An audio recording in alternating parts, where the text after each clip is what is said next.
Good evening all and welcome to tonight's mega compilation of scary stories in the rain. Don't forget to subscribe for more new stories every week and check out our app with over 5,000 stories and no ads. But for now it's time to get comfortable and let the darkness take control. This happened in 2005 during Christmas vacation. I moved away for college and came back home to visit for the holidays and spent a week in my hometown in a snowy state. On my last night there, my friend and I decided to go sledding at 3 a.m. We get in her car and both go down a few times. We're both at the top of the hill. She gets ready to go again, but I stop her. She asks what's wrong, and I tell her that I had a bad feeling. The hair on the back of my neck was standing up and I felt nervous. I told her we needed to leave now, and we drive back to my family home. We lived in a town where no one locked their doors. The crime was almost nothing, and all the neighbors knew each other. When we got back, something told me to lock all our doors. Then I checked the windows, and several were unlocked. My flight was only 4 hours away to go back to campus, and I slept for maybe 2. I wanted to see the snow and smell the fresh air, so I stepped outside. I looked at a huge pine tree we had in the front yard of our house and always thought the way snow laid on the branches looked so beautiful. When something caught my eye.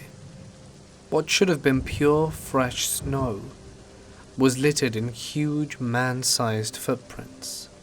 They wrapped around the tree and went towards the backyard.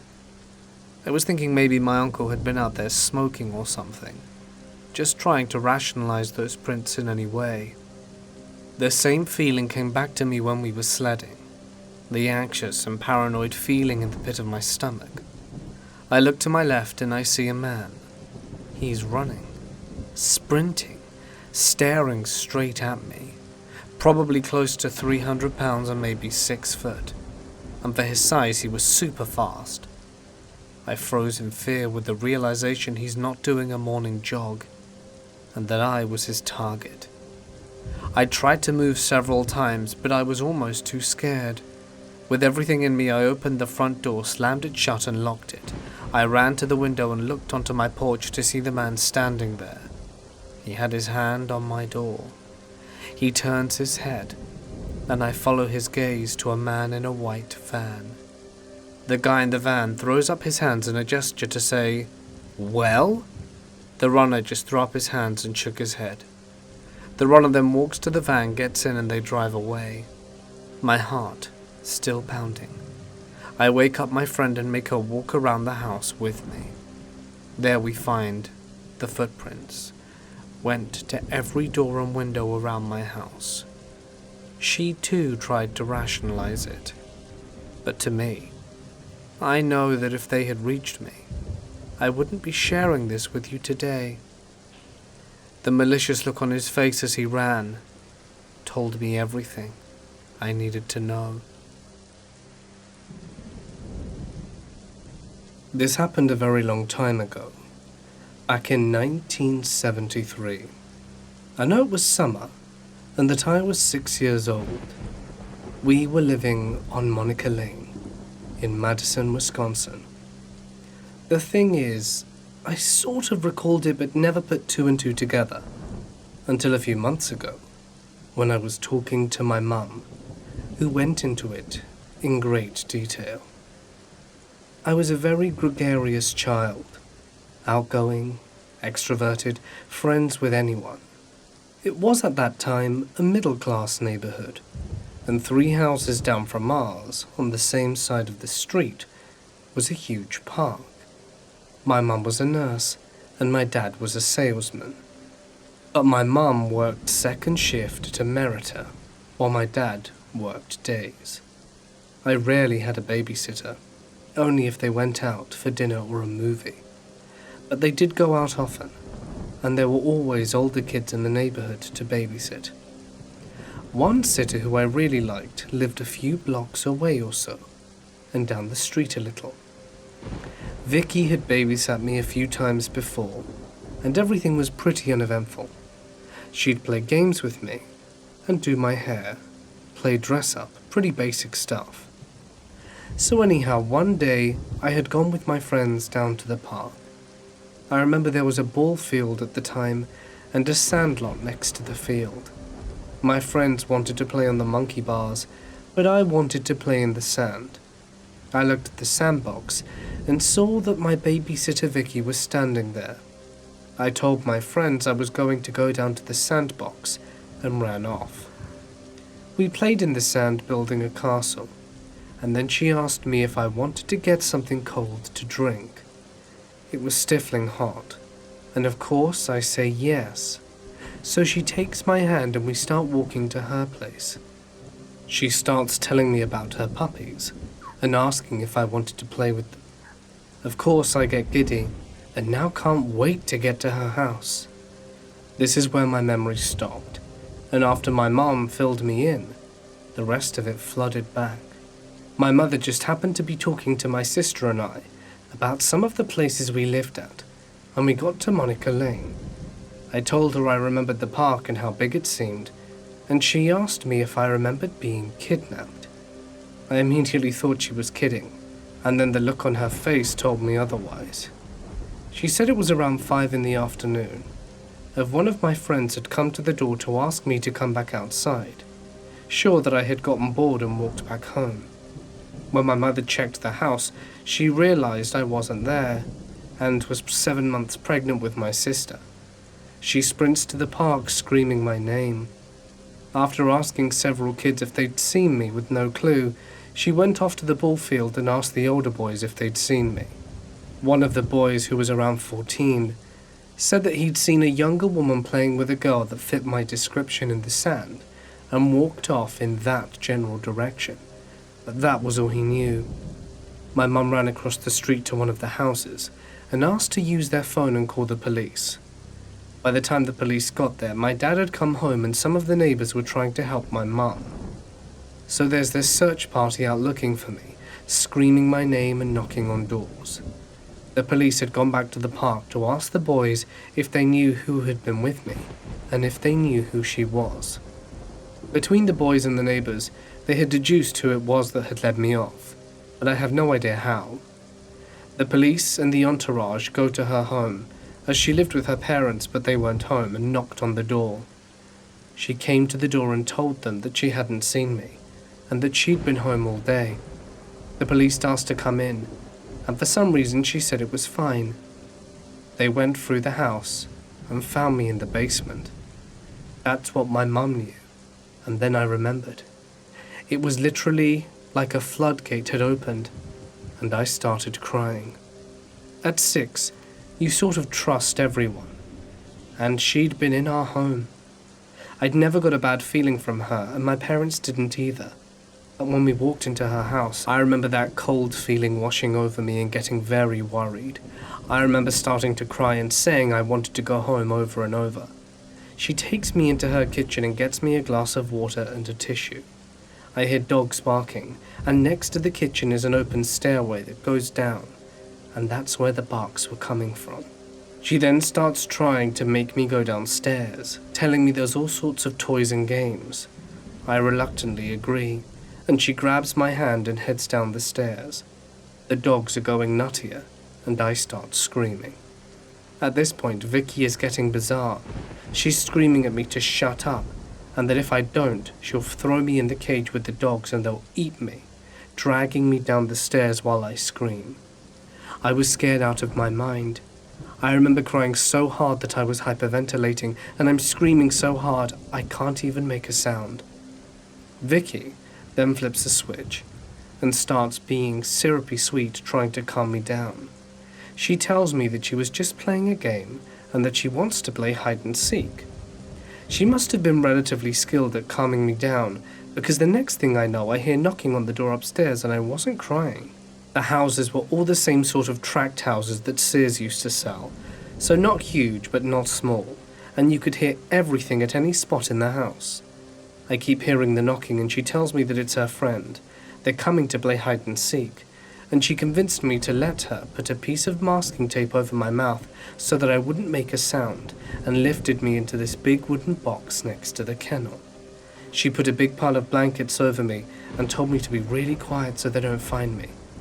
The whole time the dogs were going crazy, but then she calmed me down. They calmed down too. They still looked incredibly mean, but were no longer frothing at the mouth and only slightly growling, until the knocking started. I remember scrunching in there confused, still scared and convinced that the dogs were going to get out and eat me. I was crying again and hyperventilating. I remember taking the tape off my mouth because I couldn't breathe, but remembered I needed to be quiet because I was afraid of what she'd do to me if I screamed. I laid in that smelly box next to a big bag of dog food, sweating to hell, tears rolling down my face. I sort of pushed the blankets side to side, only enough that I could pull them back over me when someone came. I recall thinking about my dad and wondering if he would come to find me. All of a sudden, I hear what sounds like adults yelling my name. They come down the stairs, and the dogs are going crazy. Over and over, men are yelling my name, and I swear I hear a man say that if she doesn't shut up those dogs, that he will. I was in a large storage box, like a carpenter toolbox type thing, with tape hanging off my mouth when they opened the lid. I remember a very nice man asking my name and if I was okay. I don't remember answering him in anything other than screams and tears and grabbing his neck so hard my dad had to practically pry me off him. I remember my parents taking me to the hospital to be checked out, and that's all I remember really. Mum said that Vicky was found guilty of attempted kidnapping, and last she knew was that she was in prison, but couldn't remember when the last time that she heard anything was. We moved from the area shortly after, and have not been back since. I do know that Mum said her parents were odd, but that they didn't really know them. She had met Vicky from neighbours that had used her as a babysitter and had never heard of anything bad, and I always seemed happy with her. She lived in the general neighbourhood, but it would have been 2 blocks over and 1 block down. Mum said they never picked her up. She always walked over. When they'd drive her home but would never notice anything out of the ordinary. Mum and Dad had only met her parents when they came to the door to ask for forgiveness, that Vicky hadn't meant to do anything bad and was a good girl. Mum said that my dad picked her dad up by the shirt and told them that if they ever came on our property again, he'd kill them. I remember her name and sort of what she looked like, but would have no idea if she walked up to me today.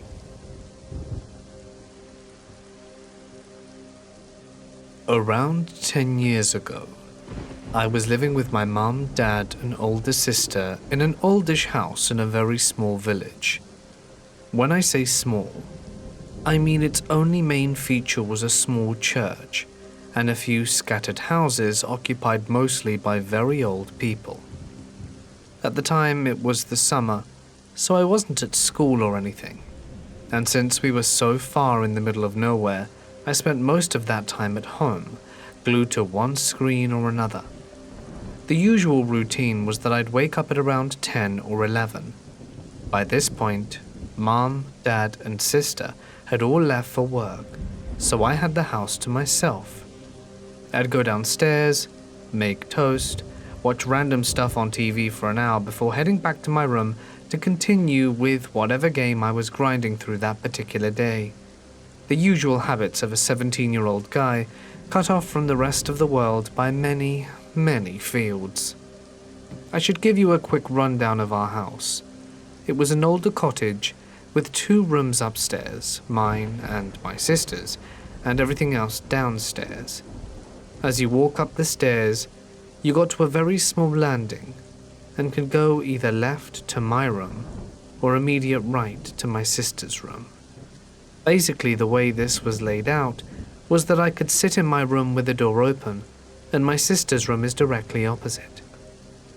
I should also mention that the ceiling in both our rooms was slanted. We were basically in a large attic where the roof slanted down because of where the slant met the wall, and we had a crawl space that ran the length of the house on either side of the room, both with a small door to access them.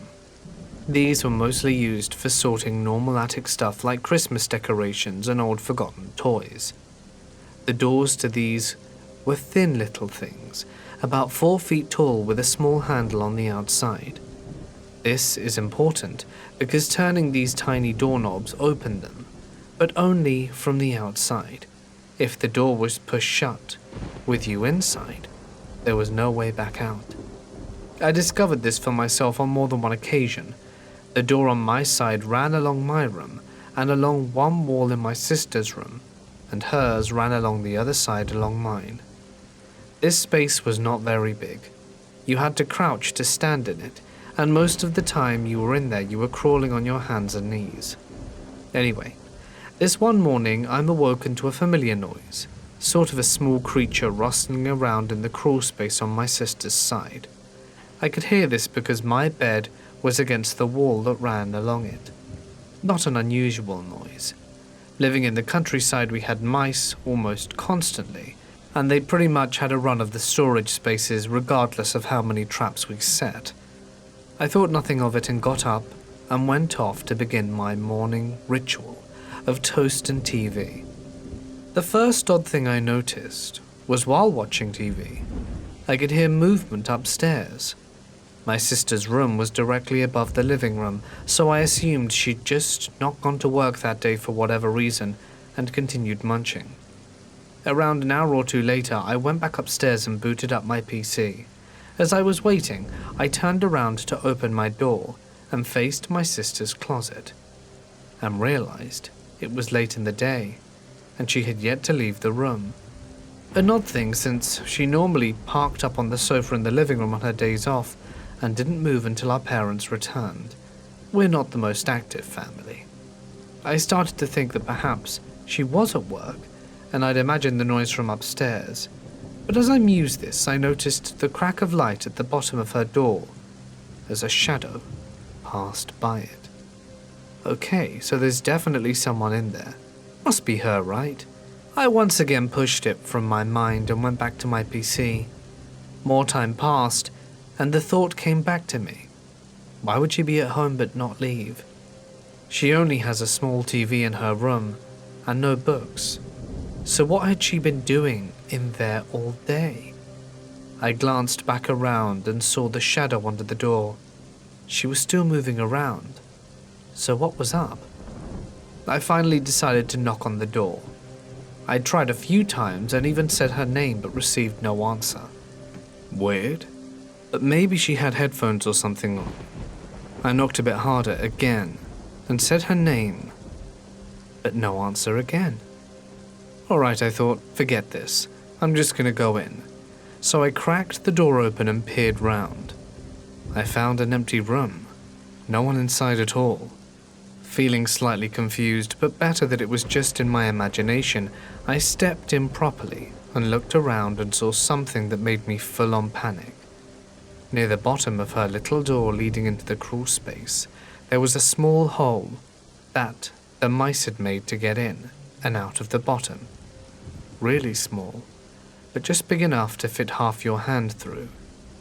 There, coming through that hole, were 4 fingers, holding the door shut from the inside.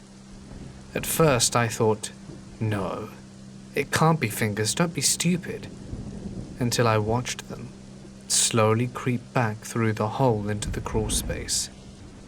I lost my crap. Very quietly, might I add. I backed out of the room, shutting the door behind me, and ran to mine. Being the stupid teenager I was, I grabbed what might be the most imposing weapon I could find, the fake Winchester rifle cap gun I got from Disneyland a few years previous. I figured that if whoever was hiding in that bedroom didn't believe it was a real firearm, I could at least hit them with it. I ran off downstairs to where my dogs were on the far side of the house and called my mum, who worked a 5-minute drive away from our house. She told me to stay put, and that her managers were on their way. In this time I made a small upgrade from fake plastic rifle to one of my dad's golf clubs and felt much better with that. Finally my mum and her boss, Johnny, show up, and I tell them everything, leading up to this point. They say okay, and we all set off upstairs to investigate. Me, rather unheroically, being up the rear with my golf club. We get to my sister's room, and I point to the door. I'll never know if my mum is just hard as nails or massively stupid, but while John and I watch, she marches over to the door, yanks it open and sticks her head in. A moment passes while she looks left and right, and John and I are preparing to yank her back from the clutches of the psycho hobo murderer hiding in there before she shouts, "Chris, what are you doing in there? Get out!" Small amount of backstory. Chris was my sister's boyfriend. Unbeknownst to me, the night before, my dad had asked Chris to leave, as he had stayed with us for around 5 days at this point. He said, "Yep, that's cool," and as far as Mum and Dad knew, he headed home. What really happened was, instead of leaving, him and my sister had planned to make it seem like he'd left, then he could stay another night. He would then wake up before my mum shouted my sister up for work, like she did every morning, and would hide in the crawl space and sleep there until everyone left for the day. The one small hitch in the plan was that they didn't think of me. They'd forgotten I was home and conveniently sat directly opposite the only exit for most of the day, and as a result he was trapped. When I knocked, he hid himself behind the door and held it shut to prevent being locked in. My mum swiftly told him to get out and not return. Sadly, this was not the last time we saw the guy. As it turned out, he'd stolen quite a bit of money from my sister's room while he'd been hiding out there, because my sister makes terrible decisions, got her pregnant, and proceeded to smash windows trying to get at her and the baby around a year later. For a while we lived in the same city, when I went to uni, and he was spending time at the prison there for stabbing someone in a completely different town. Super guy. Oh, and a small topper to all of this. As I mentioned before, the only rooms upstairs are mine and my sister's bedrooms. He'd been there for close to 14 hours with no access to a toilet. But no worry for this guy, because he had a lot of empty bottles to piss in, which he kindly left behind for us to clean up. And finally, about a year later, as Mum was getting the Christmas decorations out, which were as far back in the storage space as you can go, she found a small bag filled with feces. I should mention, where she found it is exactly next to where my bed is on the other side of the wall. The rustling that woke me up that day was him, hiding his feces amongst our tinsel and trees. So to my sister's baby daddy, who hid in our crawl space and used it as a private bathroom. Let's not meet, yeah?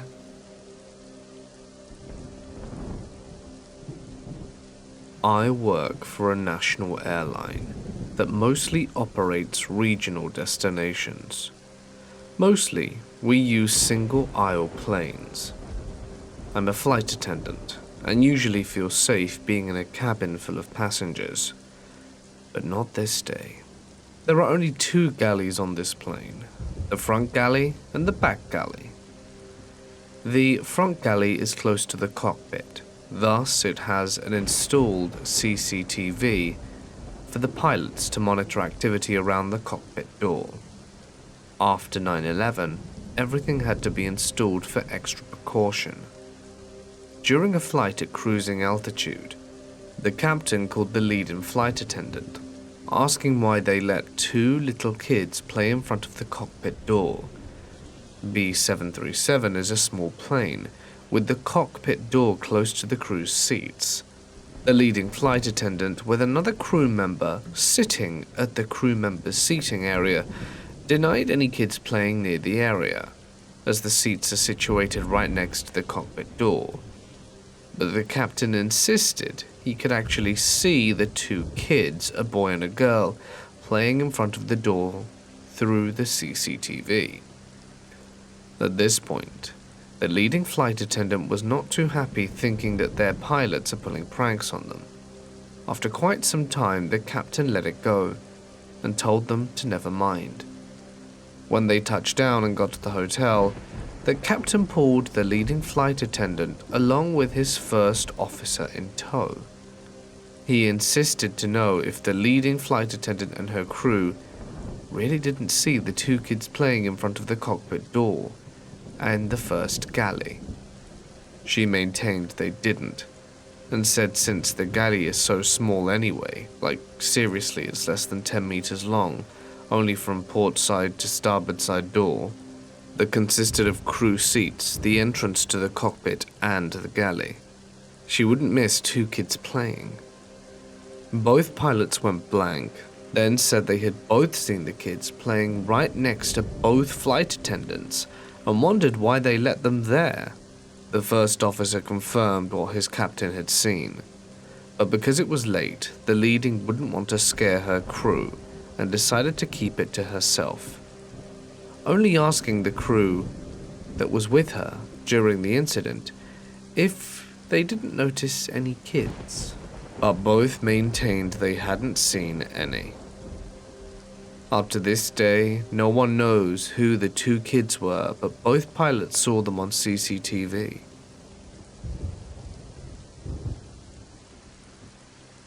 Wendell was a panhandler near my college. I always gave him my change when I had extra. Usually I keep a hard rule not to give money to individuals because I give it to local known charities instead, where I can be sure the money is going to a specific cause. This one panhandler though, he always sang opera, quite beautifully all things considered, even though it was clear he was begging for money due to poverty and homelessness, not busking for tips. I always thought it was admirable that he was trying to perform a service in exchange for the money, and I don't like carrying coins, so I gave what I could. It wasn't much, barely $1 each time. I would occasionally strike up conversations with Wendell, even if I didn't have any money for him. He liked to make students laugh with funny impressions or jokes. He was a bit older. I'm an undergrad, and he was 40 to 50. So we'd mostly have quick chats about the news or the weather. Nothing deep. Sometimes he'd randomly share something so intimate that I'd feel obligated to reciprocate with something at least superficially personal. E.g., he blurted out that he almost went to college on a baseball scholarship, but drugs ruined everything. I'd be like, "Oh wow, sorry to hear that. I play volleyball, not for a scholarship though. See you around, okay?" Once Wendell called me over while I was walking with a professor / my advisor, and I didn't want to be rude, so I went over to say a quick hello and introduced my advisor. When we walked away, my advisor was pretty horrified and asked why Wendell knew my name. I explained our little friendship. He then said the homeless in the city weren't like the homeless in my smaller town back home. I figured he was being elitist, and think he could tell I hadn't taken him seriously, because after we dropped the subject just before I left, he reiterated that I shouldn't forge friendships with the homeless population in the city, or even give them money, because the chronically homeless, the ones on the streets enough that you could get to know them, tended to have criminal or addictive histories. I was surprised because my advisor was usually pretty progressive and compassionate, so I appealed to him with, "Wendell is a victim of post-capitalist society, and all the other things I'd learnt in his very own classes."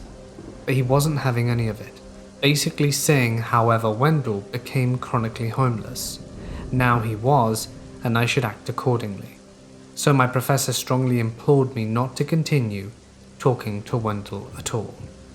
I kind of shook it off, thinking, "Okay, boomer," and if anything, felt fortified by the warning, like it was a confirmation that I was radical in doing the right thing, leading a new path, breaking down barriers, bettering society. I got closer to Wendell and shared more about my life with him. But the very next time I spoke to Wendell, he was really irritable and distant, and I wasn't sure why, until he said, "So your boyfriend, you two live together or what?" And I had no idea what he was talking about, and I said, "What boyfriend?" "The guy I met yesterday you were talking down the street with." And I laughed, explaining it wasn't my boyfriend, it was my academic advisor. Then all of a sudden, he wasn't irate anymore. He was as chatty as he'd ever been. I probably should have taken this as a red flag, but I didn't think about Wendell much at all then. I only saw him once or twice a week, and only for a few minutes. It was around then that Wendell started bringing me gifts. I'd pass him and he'd have a flower for me or a metal machine piece. I never refused, because I figured it was a means of preserving his dignity while accepting money, like with his opera singing. One of my roommates did remark once on the flower, and when I explained, she said it was weird. I thought she was being just so elitist, and that I was enlightened, bridging the class divide and superior to her neoliberal paranoia. I mean, come on, it was just a flower. My advisor clocked all of this, so brought it up with me again a while later, saying he was worried I was being manipulated. I tried to tell him about Wendell's opera singing and impressions, and how he even almost went to college, but then I remembered the reason he lost his baseball scholarship, and I stopped short. Looking at it through that kind of lens made me reconsider the whole thing. I thought about what my professor had said, sparing the details. We did talk for half an hour, and I finally connected the dots that Wendell did have a history of drug abuse, and he sometimes mentioned how a previous girlfriend, overreacting to something he'd done, had derailed his life besides the drugs, so I decided maybe I should think about distancing myself a little. But very shortly after, the pandemic hit, and classes went virtual. So to save on rent, I went home to my parents' house, still in the state, but not near campus at all. About 3 weeks into being home, I was watching a friend's Insta story when I heard Wendell singing opera in the background, and I thought, I forgot all about him. Hope he's doing okay. And that was that. And I kept watching different stories. Later that night, something about the story kind of stuck in my gut. It had popped into my mind a few times subconsciously and I'd ignored it. But it kept coming back, so I decided to watch it again. That's when I realized my friend's video wasn't from our college town. It was from my much smaller hometown, which is nowhere near college. That freaked me out a little, but I figured everyone moved around when the pandemic hit. My town isn't that small. It isn't that far from college. It must have been a coincidence, right? I really wanted to mention it to my parents, but they had always warned me against talking to the homeless, besides, like, can I buy you a meal? So I felt too embarrassed to explain the situation to them, especially since it was probably a coincidence, and I would sound so conceited if I were like, he definitely followed me, because aren't I just so great that he's probably obsessed with me?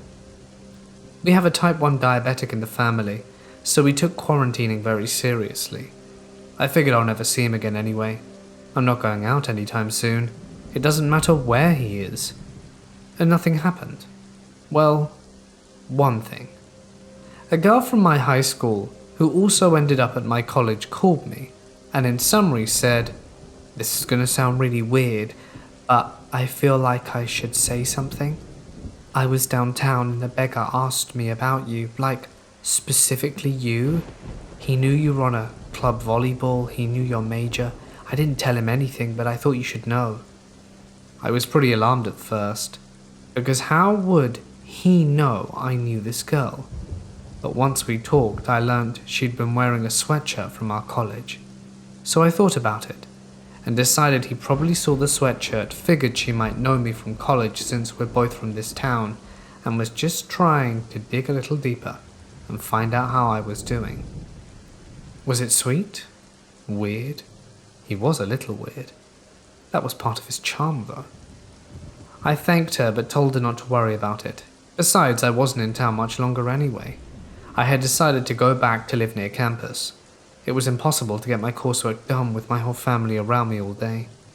So I went back to campus a while later, and didn't think about Wendell at all, until I saw him back on the same corner just a few weeks after I returned. Okay, even I knew at that time that something was wrong. I stopped giving him money, stopped talking to him, but was so humiliated by how high and mighty I had been insisting that nothing was wrong and everyone else was being paranoid and elitist, that I decided not to tell anyone what I had noticed. I was already barely leaving my apartment, never going on campus, and his usual spot was right by campus. I felt bad about potentially hurting his feelings or reading too far into the situation, but I figured he'd get the message, and better safe than sorry. After finals, I decided to visit my brother in a different state. His roommate had moved home, leaving an extra bed, so I drove up to his place to celebrate the end of the year and get away from it all. About the 9th day in, I was woken up way earlier than usual when my brother isn't working or in school, as he sleeps till noon, to the sound of my brother talking at the door. I got up to see what was going on because we weren't seeing anyone. We stayed totally quarantined. His state was being hit hard. My brother was talking nicely to someone outside through a crack in the door, but when he turned, he looked really pissed at me. He turned back outside and said, "Hold on here," closed the door, despite the other guys protesting, but I couldn't hear what he said exactly. My brother immediately got in my face, yelling and whispering, and said, "Mum and Dad are gonna kill you." I had no idea what he was talking about, but my first thought was the cops had come to arrest me for something. It was the only logical thought I could generate first, this early in the morning. The only thing I could imagine being arrested for was my fake ID, which I only even used to get into concerts, and obviously none lately, so I really was in shock. But my brother was still going, as best I can remember, because I was panicked at this point, and he was saying, "I'm gonna kill you. This is not cool. You didn't even ask. I would have said yes anyway, but you didn't even think to ask." I realized that didn't align with being arrested, so I was like, "What are you talking about?" He said, "You're dating a 40-year-old guy, older, 45 maybe, of all the people out there. And I mean, Jesus, Dad's gonna have a heart attack and die, which will kill Mom. And you invited him to my house while we're supposed to be socially distanced? You two can go to a hotel because he isn't coming in here. I wasn't a dick to him out of respect for you, but if he doesn't leave now, that's gonna change." So I had no idea what he was talking about. None. I hadn't connected any of the pieces yet, because, you've got to remember, Wendell was such a small part of my life until this point. I almost never saw him or thought of him. My whole world had been turned upside down by a pandemic in the preceding few months. He was a background noise. Faint background noise compared to all the other stuff I had going on. So I just said the first thing that came to mind. "Dude, I don't know what you're getting so mad at me about. I don't have a boyfriend. I don't know what you're talking about. Someone's got the wrong house." My brother looked at me like he was ready to rip my face off, and he went, "We're adults. Come on, don't lie to me. I'm not Mom or Dad. We can't deal with this if you're going to lie to my face." "I'm not lying," I said. And I think he could tell from my expression and tone that I genuinely was serious. So now he was as confused and irritated as I was, and he was like, "He didn't just vaguely say he was here for his girlfriend, he used your name." He rattled on a ton of very exact info.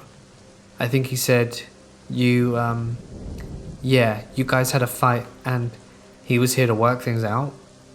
Now I've been looking for a boyfriend for a long time, so I was half thinking, maybe dreams do come true. Well, might as well see who it is. But I was also starting to feel a bit sick in the pit of my stomach, because it would be one thing if this happened on campus or back home, but I had changed states. My brother moved into this state for school, and I didn't know anyone here beside his friends and him. So finally, I did the obvious thing and looked through the people. I almost didn't recognize him at first because he had showered, shaved, and changed into clean clothes for the first time since I'd known him. But sure as hell it was Wendell, standing on my brother's doorstep hundreds of miles from his original corner. I was so scared I couldn't speak. My heart was pounding like it was slipping under deep water with my legs tied. I just backed away from the door and sat down on the couch and tried to collect myself. My brother thought this was my affirming that there really was some older secret boyfriend who hadn't made himself known. So it took a minute for him to cut off his rantings and his dramatic, "What will Grandma think?" stuff. Finally, he realized I was tearing up and he sat down, calmed down and apologized and said, "We'd figure it out." And I whispered, still out of breath, "No, you don't understand. He followed me here." My brother still didn't get it. "What, you didn't want him to come? What was your fight about?" he asked, thinking this guy was my boyfriend. I managed to repress my panic enough to explain the broad strokes to him. But I don't think he fully grasped how creepy it was in the moment, because he was like, "You're kidding me.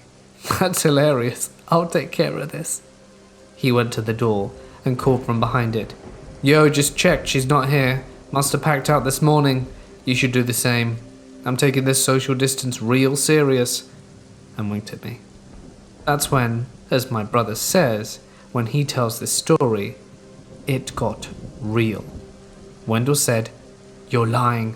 I heard her in there. Tell her I'm sorry. I don't know why she's been avoiding me, but I got cleaned up for her, and I'll take her anywhere she wants to go. Tell her, and I don't lie. You know if I'll lie." That rubbed my brother the wrong way, and he said, "Bro, you're not taking her anywhere. Now get off my deck before we have a problem." And Wendell sounded like he was walking away, but instead he was going over to the window. When I saw him staring, he looked different than I'd ever seen him.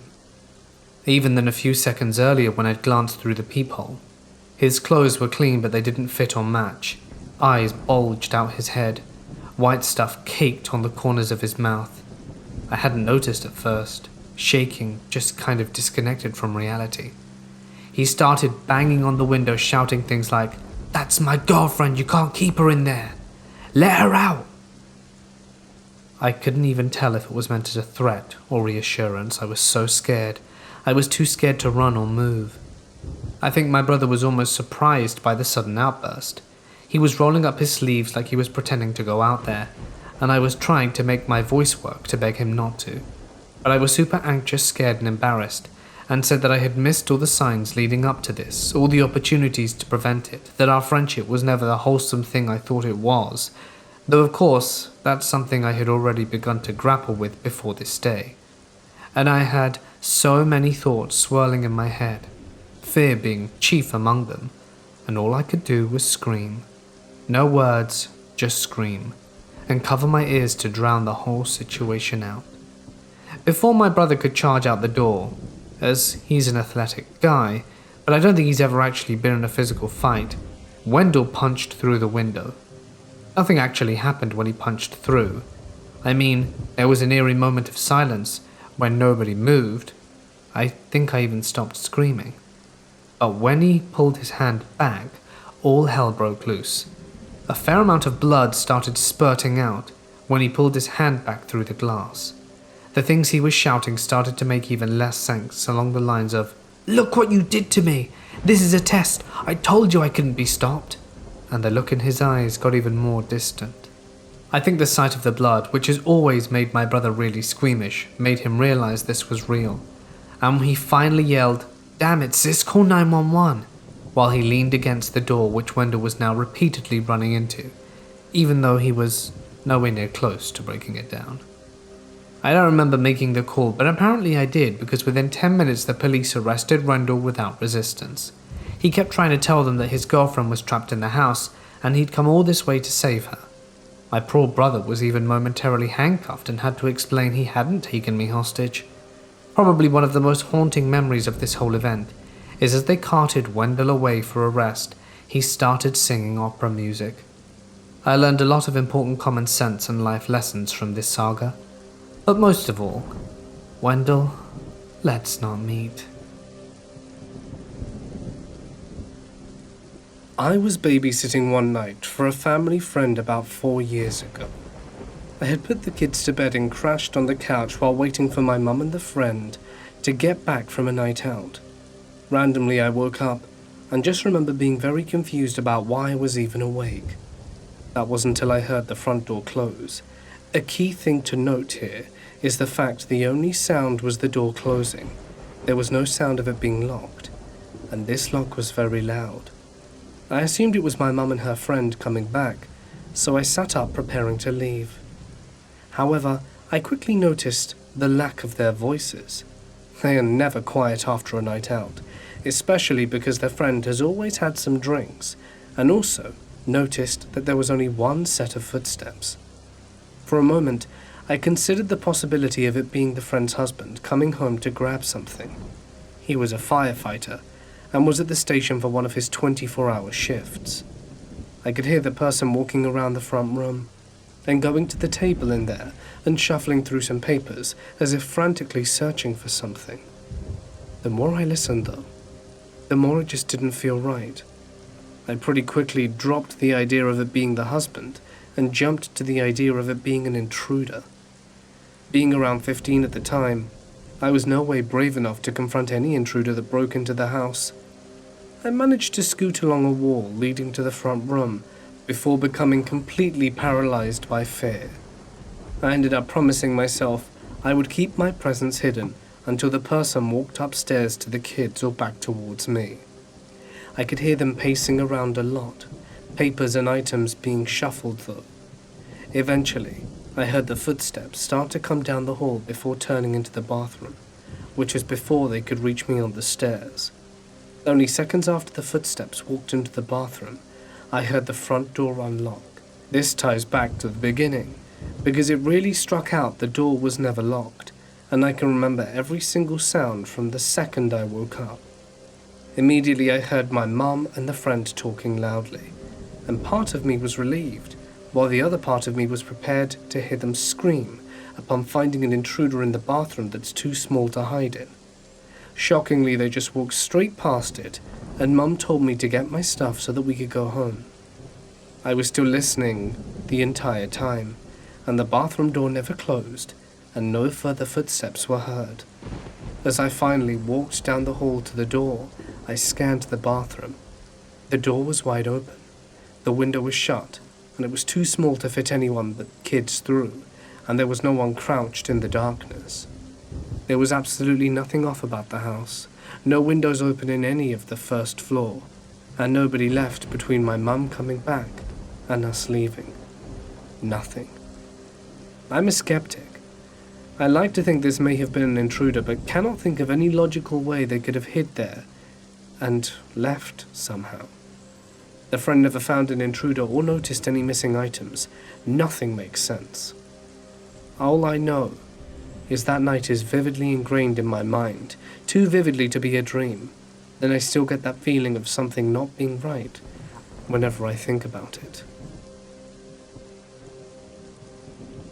I'm a 31-year-old woman. This happened a few years back.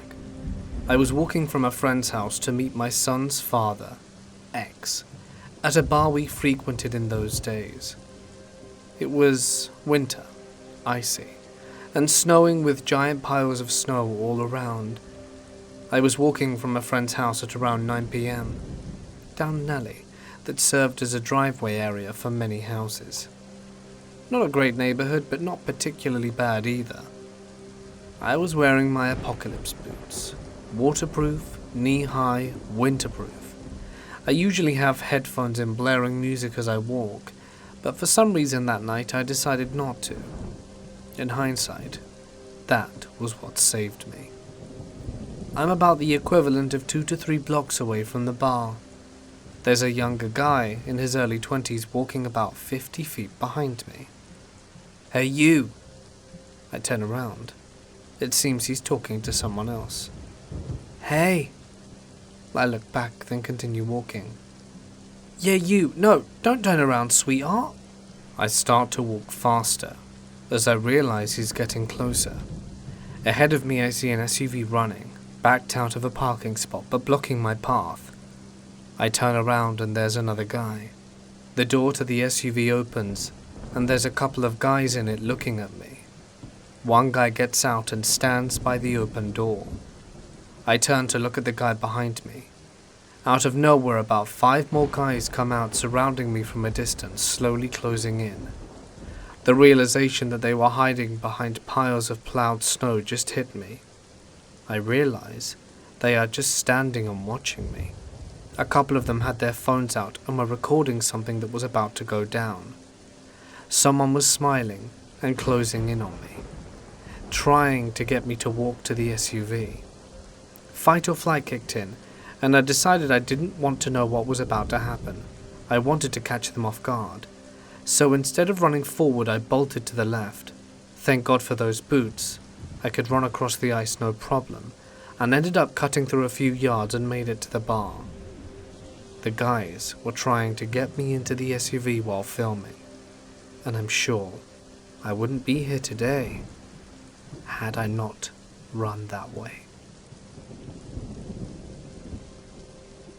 There was a small door that led to the attic space in my bedroom, and it became a habit that I would shut the door as I walked into my bedroom a few times a week. I didn't think anything of it, and just assumed my mum didn't close it all the way when she left it.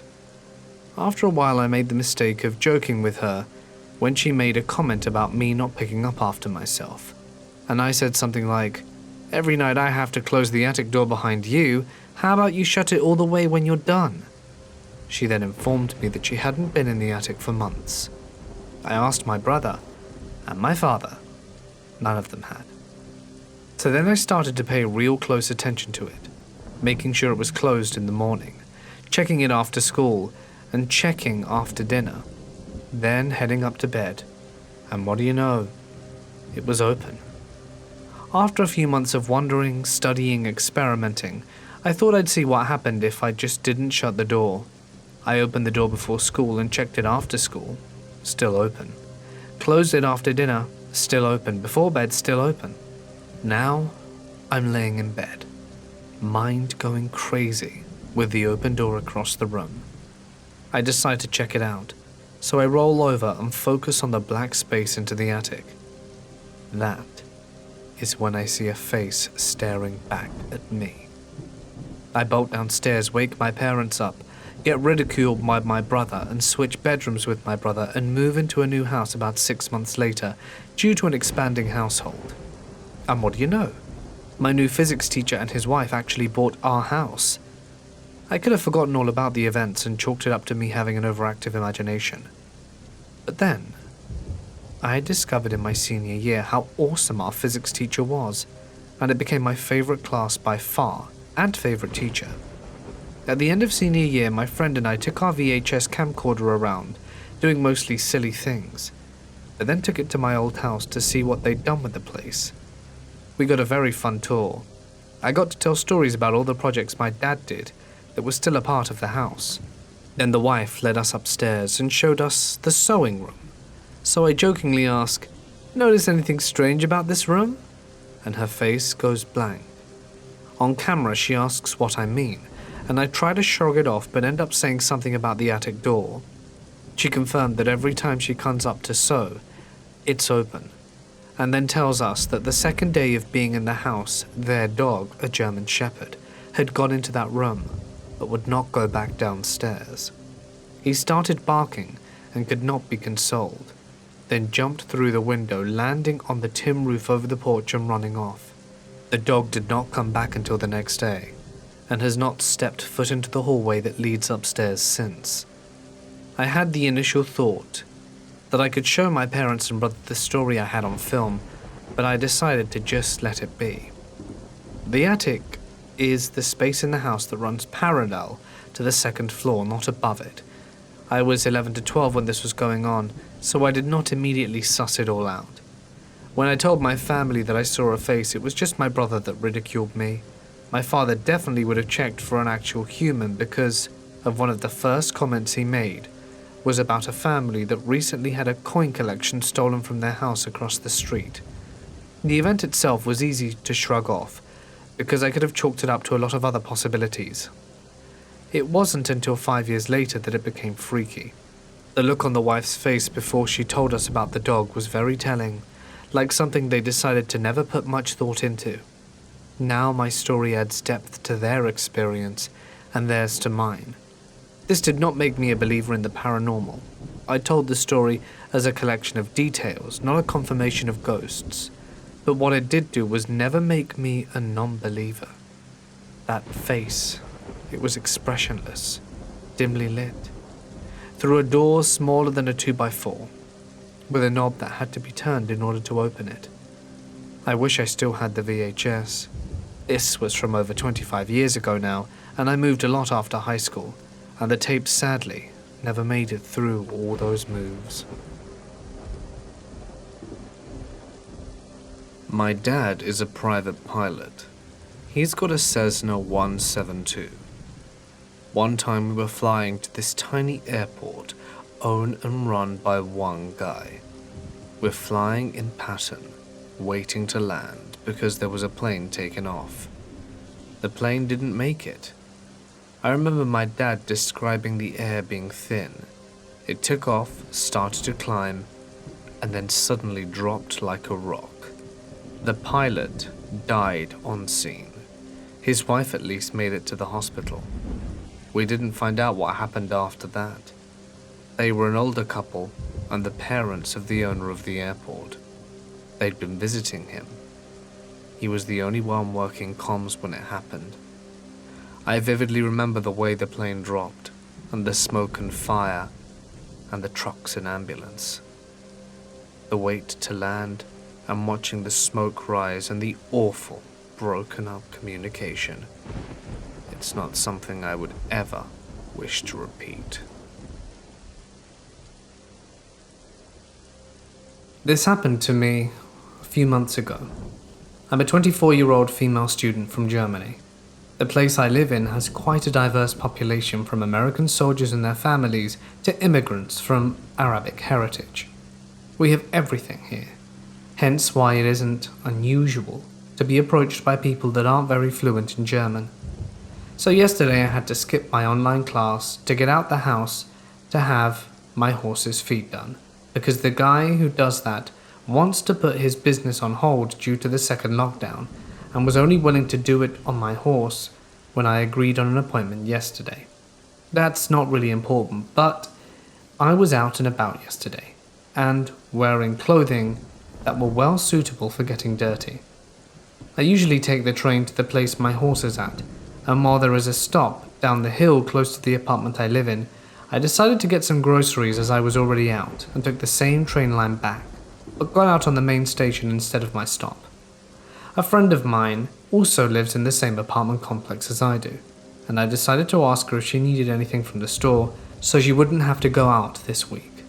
So when I finally was done and ready to take the bus back, which usually has a stop right in front of our complex, I was loaded with 2 full bags of groceries and a 6-pack of 1.5 litre water bottles, which is important, as I was really packed. I was making my way to the bus stop when I noticed a group of men that were walking in the distance in front of me.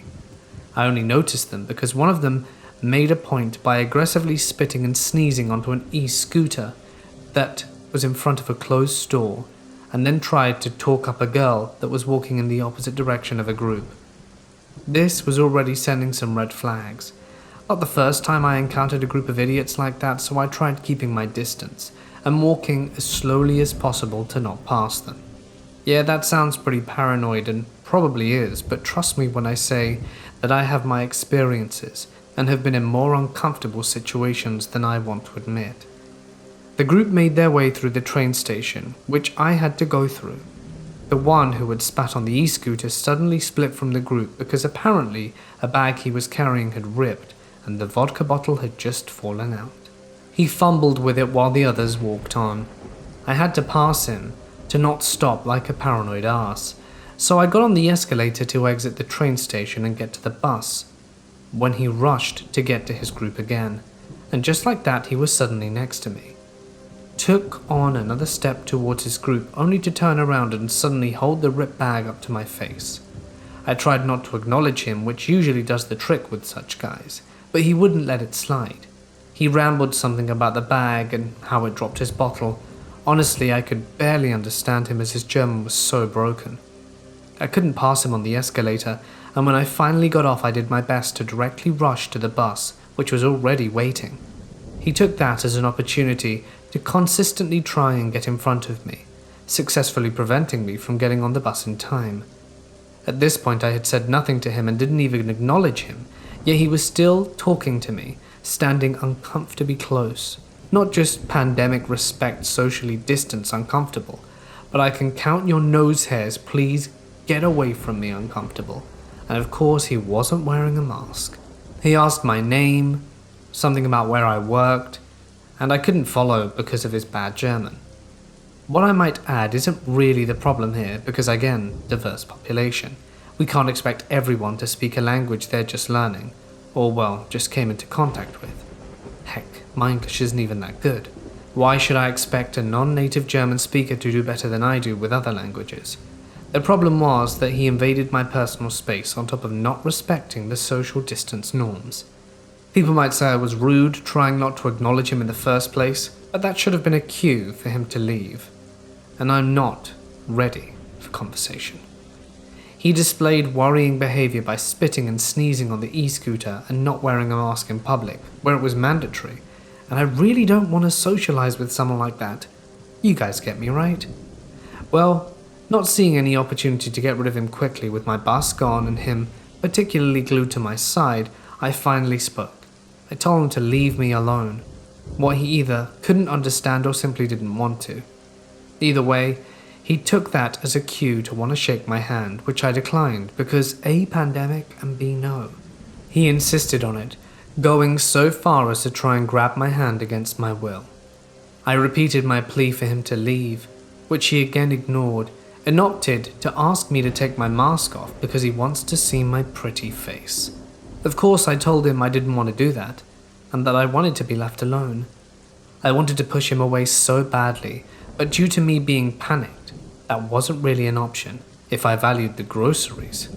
Despite me being visibly uncomfortable and trying several times to walk away from him, he still didn't take the hint and started to aggressively offer me cigarettes and a bottle of energy drink. He literally wanted me to drink from his already opened bottle. No matter what I did, he followed me, and when I put down one of the 6 packs of water to tighten one of the bags hanging from my shoulder, he started grabbing at it, insisting that he carry it for me. He started a whole ramble about how others from his place, apparently he came from Iraq, all had German friends, but he didn't because everyone over here is a Nazi and just wanted to have German friends to go out for coffee and dinner and teach him the language, all while still trying to grab my bags, which I was holding on for dear life to. Finally, a couple of homeless people came over, as always, and sat at the bus stop, and apparently had noticed what was going on, and called me over and asked about my shirt and where I got it. I gladly took the opportunity to engage with them in the hopes that the creep would leave me alone, but surprise, surprise, he didn't. While I was still trying to talk to other people, he consistently got in front of me, waving his hands around to prevent me from making eye contact with anyone else. He literally jumped between me and others, pressing cigarettes from his opened energy drink in their hands. Everything to prevent them from speaking to me. Not just that, he constantly urged me to get away from them because they all just drink all day, which is no good. Pretty much what he said. I was quite confident at this point his group has left him behind. Well, at least I didn't notice them around anymore. In the end, the couple just couldn't keep up the conversation with me due to the aggressive interruptions from him, and them being, well, a little drunk, left. But they bought me some time, so the next bus would be there in a mere 4 minutes. I still opted to sit on the bench, placing my bags and the 6-pack next to me, so there would be no room for him to sit, in hopes to finally get some distance between him and me. Again, he was up close and personal from the start. He simply took my bags without asking, and not just sat down as close to me as possible, arms and legs touching, but he held onto my bags, stating that he helps me to carry them. I told him that I needed my bags back, because my bus was coming soon, to which he replied that he would give me my bags if I gave him my number. He held his pack of cigarettes and a pen up to me, and wanted me to write them on there. Reluctantly, and knowing that he probably wouldn't take no for an answer, I wrote down an old number of mine, which I sincerely hope hasn't been given out again. Then he insisted on my name, saying he wants to take me out for dinner tonight, at his place, as all restaurants are of course closed due to lockdown, and can't do that if he doesn't know my name. I added a fake name which apparently satisfied him, but he still held onto my bags and started rambling about how badly he wants to take me out for dinner or drinks, and that he likes me, even going so far as to say he loved me, which to be fair just could be a bad translation to German. Despite that, I told him you don't tell people you love them just like that, which of course he ignored, going on how my looks are so good, blah blah blah. To say I'm conventionally attractive is a lie.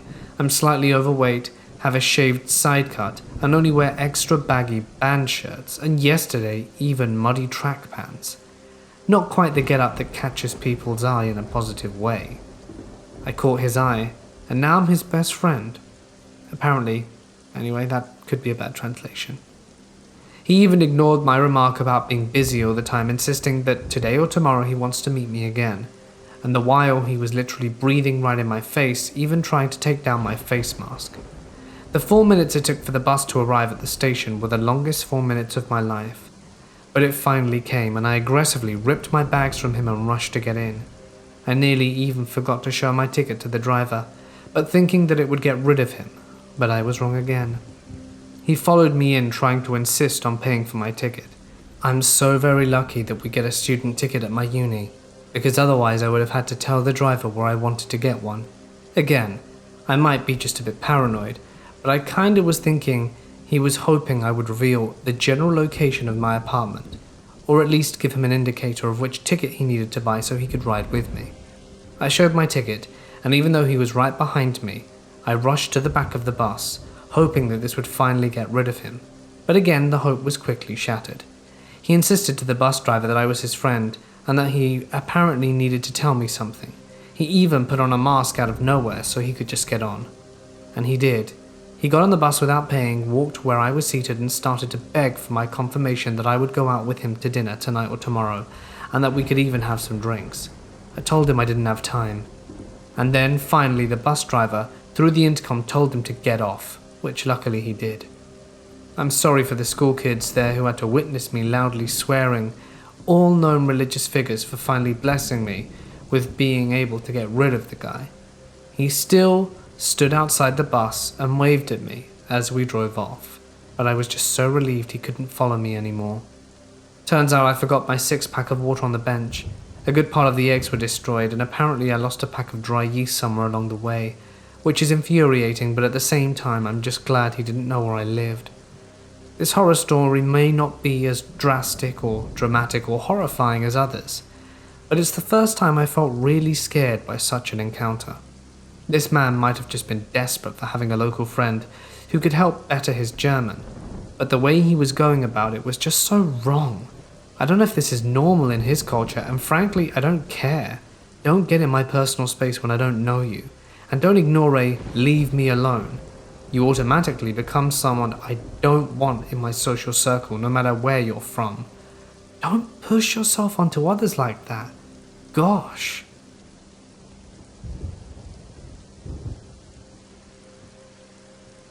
When I was learning to fly, I had a nearly fatal incident that could have gone horribly wrong and would have resulted in certain death. Let me tell you about it.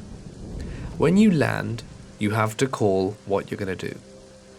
I began calling downwind, and then over the radio, someone else did too, which means we wanted to go down. I'd call base, and he would too.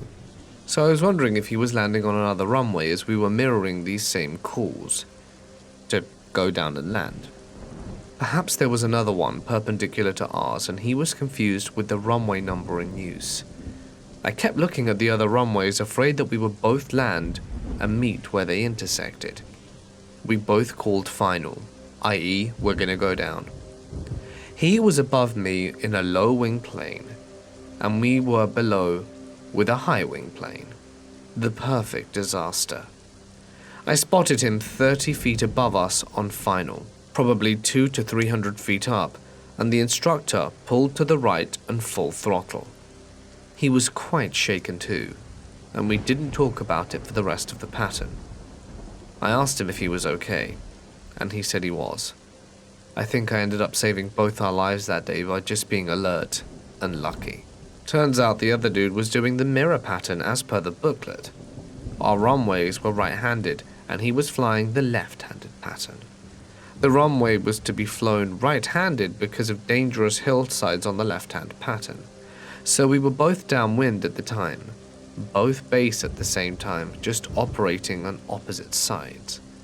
He was flying in a rented plane to do one of his flying exams, and the lesson I learned that day was the importance of specifying in radio calls right downwind, right base, especially when it's not the standard left turns. I could have died that day. So could the other people. Sometimes I think about it, and how fortunate I am to still be here. One time I was babysitting in the middle of nowhere, up at the mountains of the coast. I remember it was around 9 p.m, and the kids' parents would be getting home in like an hour or so. I had put the kids to bed, so was downstairs by myself watching TV. However, every so often the TV would flicker with static. To be honest, it was starting to scare the crap out of me. It wasn't until the point when I looked up from the TV to find the nearby window when I lost it. There wasn't actually anything outside, but it seemed as if it was in the reflection. I saw what looked like a tin man standing not too far from me behind the couch. Needless to say, there wasn't actually anything there when I snapped my head back around to look at the spot where it was standing in the reflection. I grabbed all my stuff and wanted to get out of that house, there and then. But I had to run upstairs and actually sat down quietly while the kids were sleeping and waited for them to return. For some reason, even though they were sleeping kids, being in company calmed me a bit. I particularly remember when the parents came home and I had started to leave. I was pulling out of their driveway in my terrible old Ford Laser, and I looked up into the kids' bedroom. The same reflection I saw earlier was looking back down at me with a raised hand, as if waving goodbye. And after that, I never babysat again. I was flying a Cessna 172 with my instructor, out towards Blythe on the way to San Diego hangar, when a sandstorm blew up underneath us. I swear the sand was so close it was causing the landing tires to spin. This was on a 3-leg check flight. We had landed at Big Bear, California to fuel, and our hot low-pressure system moved in pretty quickly. It was moving in as we were getting there, like really hot 120 degrees or so, and the air was already thin.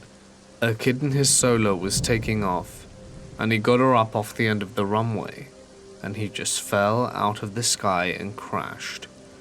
The air was too thin because of the heat, and he ran out of runway because he couldn't get up to speed and just pulled up instead of listening to tower and aborting. He crashed and died. I'm a 21-year-old female, and this story took place when I was around 11. I remember this day clearly because it was the first time I was ever allowed to walk to school and back by myself. Up until the age of 14, I lived in what we thought was a safe place in Chautauqua County, New York. Everyone knew everyone.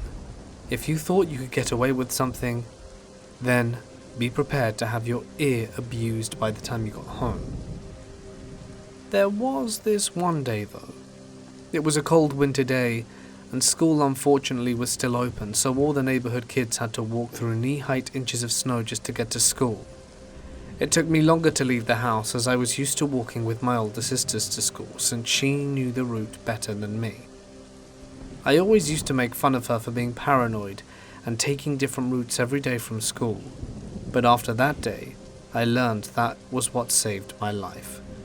As I was waiting by the door to leave, my mum came up to me and told me that I should ride with her to drop me off because my sister was too sick to go in today. Being a brat, I made a big deal about walking by myself because I was almost 12 years old, and all my friends' parents let them walk alone. She looked at me for a long while, then told me to make sure I paid attention to cars. I got hit by a car and almost died when I was 9, so the worry that showed on her face was well warranted. Hurriedly, I nodded and headed out the door to go to school. My sister didn't like to dilly-dally, so she was always in a rush to get to school early, but seeing as it was just me, I thought it would be a good idea to take my time. I would play in the brown slush that was left on the side of the road, and even make funny-looking snowballs to see how far I could throw them. Halfway to school, I noticed a white van following behind me. Being the playful child I was, if I had not been bending down to make another snowball, I wouldn't have noticed it slowly creeping up the street. I told myself I was being stupid, but continued more hurriedly to school. Once I got to school, I took a quick glance over my shoulder and saw the van a few feet behind me. It wasn't until I was on school grounds that it drove away fast by me. I thought that would be the end of it. But throughout the day when I would stare out the window, the van would be there. I assumed that it never really left, just parked. Many adults would try to convince me years later that maybe it wasn't the same one. but I knew it was. The van had a bright yellow smile emoji sticker on it. I couldn't see who was in the van, but through the tinted glass I knew they could see me. It was now the end of the day, and I wasn't ready to go home. It was too late to call my mum because she was at work and my sister was at home sick. I had to suck it up and start walking. I tried to blend in with a group of kids, but most of them were car riders, and the others didn't live near me. Remembering what my sister told me, I took another route home. I didn't memorize this route clearly, but I decided anything was better than being spotted by the van. I made it to my main street, but realized my mistake too late. The route I took led back to the main street where I walked to school. Hidden behind a row of cars was the white van with the smiley sticker emoji. I tried to stay calm and walk past, but once I heard the van door slightly open, I ran. I could hear the rush of 2 pairs of heavy footfalls behind me. They were getting closer, so I did what any normal kid would do. I cut corners. I cut into someone's backyard until I was directly in sight of my house and forced myself into the thick snow to make it to the door. My heart was racing, not because I was running, but because I could still hear them behind me. I made it to the door and banged with all my might until someone came to the door. My sister looked confused, but one look at my face and she pulled me inside and locked the doors. The van was still outside. Truthfully, it stayed out there until my brother got home. Me and my sister don't talk about it, but we both knew how close it was for me to go missing. I hadn't thought about this incident in years, but one of my hometown friends showed me an article that came out in 2013. Apparently some men kidnapped and sexually assaulted a girl my age. It wouldn't have scared me if I hadn't mentioned the white van. Whoever you are that attempted to kidnap me, and do God knows what else, let's not meet. My dad used to be an airline captain for a major UK operator. Back in the 90s, his flight to Kabul was hijacked and the terrorists demanded a ransom and would not let anyone off the plane once it landed. They stayed on the tarmac for 3 days straight in 45-degree heat, during which period no contact with the ground services were allowed by the terrorists. A couple of passengers died from heat exhaustion and dehydration, their bodies remaining in the cabin. Once the situation was brought under control, my dad returned home. He suffered persistent nightmares which culminated in a series of heart attacks. He was finally medically discharged and never flew again. The sky was his life and love. I slept at my grandparents' house pretty frequently growing up, and I hated it. I remember there were animal skins on the wall of my grandparents' house that they used for decoration. I guess it was a thing. And these little people. Looking back, I think I would classify them as fairy-like, and would zoom from the skin with my covers and laugh and jump all the time. They would play around on my covers and then sort of hang off the skin when they jumped back off it, scaling their little terrain. Even as a kid, I would frequently check that my skin during the day didn't have any bumps or anomalies that would lead me to believe I saw something moving on it, when I didn't. And of course there was nothing. Now I chalk it up to a high imagination period. But one thing that I do not regard as my imagination was when I went to stay at my grandparents' house, when I was somewhere between 11 and 13. I stayed in this same room. The skin had been tossed or moved at this point, and I went to lay down in bed one night. I'm a very light sleeper, and my grandpa always watched TV downstairs for most of the night, while my grandma would come up and sleep around 10 p.m, and their room was down the hall and to the right of mine. As I lay down at around 9 p.m. or 11, I kept hearing footsteps on my ceiling. The footsteps had a rhythm to them, and you could hear the weight of each step, and they would walk perpendicularly across the room above my bed, left to right, and sometimes walk back right to left the way they came. Or sometimes the footsteps would reset on the left side and walk across again. Initially I thought, oh, they have a pull-down attic. but there isn't any room for walking, and my grandparents wouldn't be up there.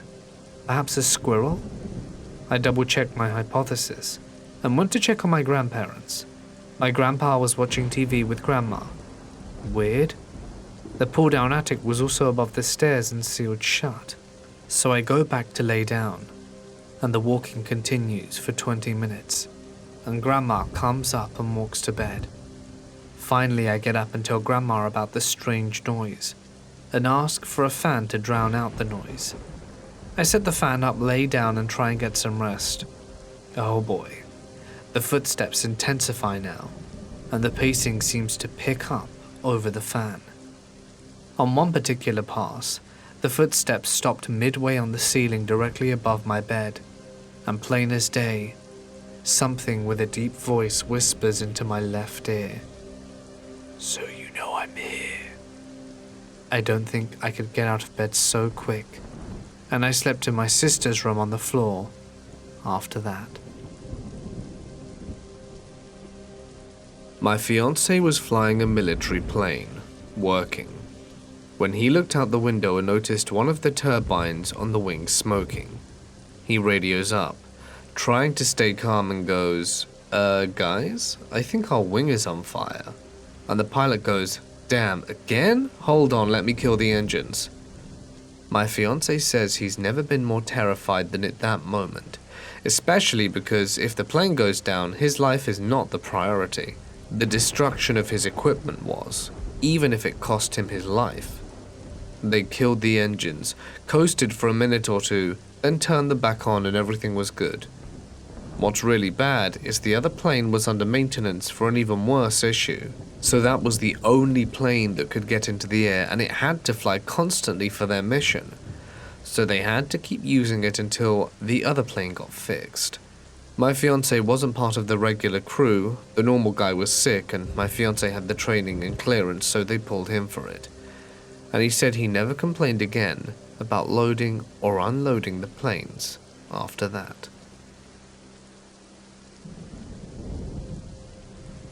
I live in a block of flats.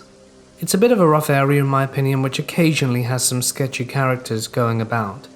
There are 2 buildings, and in one of them is a washroom where the residents all go to use the washing/drying facilities. I'm a 31-year-old woman, and use these facilities not as often as I'd like to, because more often when I go, the same guy just keeps appearing. The washroom is usually busy. It can take a few visits to go at a time when the machine is not in use. Despite that, it's very rare to ever see anyone down there. There's no one person I've ever seen in there twice, except a man who's always washing his teddies. The first time I saw him, he didn't say much. He looked like someone you'd give a wide berth. He was visibly twitching, and possibly had learning difficulties, and didn't really say anything. Until one time, after a few run-ins, he took his teddy out the machine, held it up like Mr. Bean and said, "Hello," to me through the teddy. I can't really remember my reaction. I know that when I responded, I tried to be as nice as possible, considering he probably has learning difficulties and could need a special approach. By now I've been here for 2 years, and he's the only person who keeps reoccurring in the washroom, and this time I'm in there before he is. He's standing at the door and I try to make polite conversation. I'm busy doing my laundry while he stood at the door with his full attention on me, and as he speaks he sounds normal. His tone and demeanor is different to the way he normally is. He talks about how awful lockdown is, tells me where he works, and that he still has to work. You know, normal stuff. After a moment had passed, he quite firmly and in an irate tone says, "I'm just going to be socially distant." I apologize and give him plenty of room to get by. He goes to his machine beside mine, takes out a teddy from his laundry, and again, like before, speaks through his teddy. I was about done filling the machine at this point, told him to take care, and left, feeling very rattled with this strange change in character from the man who spends all the time washing his teddies. When I returned to the washroom to put my clothes in the dryer, I'd taken my time to return, maybe 2 hours or so, as I didn't want to run into the guy again by going back at the same time. However, when I got there, someone had been in before me and removed my clothes. They had been all thrown out and down the back of the washer. Definitely not by accident. This freaked me out. I picked it all up, threw it in the dryer, and rushed back to my flat and told my boyfriend what had just happened. He told me not to go back tonight, and that he'd go finish it off. However, he'd just started cooking, so it was a long while before he returned. When he went to the dryer I'd put our clothes in, they too had been removed and thrown all down the back of the dryers. Nothing else in the washroom had been tampered with. To me, this was a targeted attack. The first instance, I thought maybe someone had had a bad day, but with hours between my moves and my clothes being targeted, I felt directly threatened. I know this could be a coincidence, or it could be nothing, but my instincts tell me something more sinister could be going on, and could have been going on for a while. With no real evidence, I can't raise the alarm to the police, but I'm very scared, and I'm going to continue documenting this. What do you guys think? One of the scariest things to happen to me whilst flying was a skydiver about 20 yards off my wing. I was flying into a 172 in an uncontrolled field that I've flown into 100 times before, not knowing that after a 5-year skydiving ban there, they were allowing it on a case-by-case request. While flying in calling my position, I hear skydiver in the air.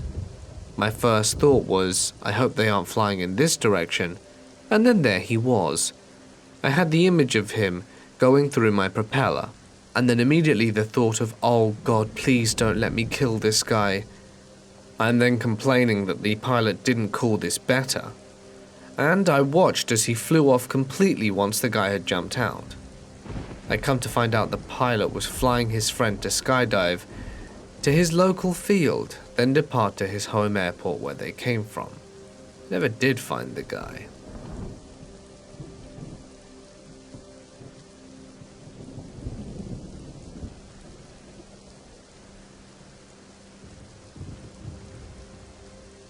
When I was 15 years old, my great-uncle passed away due to a sudden heart attack. Me and my father had to clean out his house since no one else in the family wanted to. My great-uncle was very much loved by all of us, and was really one of the nicest and most loving out of all of us. My father was just as broken up about losing him as everyone else, but the job had to be done. So we got there early in the morning to get it done. His house was very neat and well organized, so we would be done in a day or two tops. I remember as a kid we would always play over at his house when my dad had to work, and he would let us play anywhere in the house but the attic. He made it very clear to us that going up and down the ladder to the attic was dangerous. Therefore, we never went up there and never thought anything of it. Even though he would go up there sometimes for about 30 minutes and then come back down, never actually bringing anything down with him or taking anything up there. Well, anyway, while we were cleaning, I decided to finally go up to the attic to see if there was anything up there. It was completely empty besides 2 boxes that were tucked away in a corner. Thinking nothing of it, I picked them up and took them downstairs. Once I got to the living room, I opened them, expecting to see papers because the boxes were so light. Instead, I found all these pictures. I'm talking hundreds of pictures of what I could tell were pictures of 3 different women, all from angles where you could clearly tell they didn't know they were being photographed. He had pictures from daytime to nighttime, multiple locations. Some were undressed, in others they were just doing everyday things like cleaning or cooking. With every picture I looked through, my heart started to beat faster and faster. I realized one of the women was his wife, who had passed several years earlier. I looked on the back of the pictures and they were named. I didn't want to freak my family out without knowing exactly what I was looking at, so out of curiosity I googled the other 2 names and found one of the ladies on Facebook. So I know this is messed up to say, but I was glad to see that she was alive and okay. Once finding out that I showed the pictures to my dad, he was as shocked as I was. So he took the boxes, and I've never seen them again.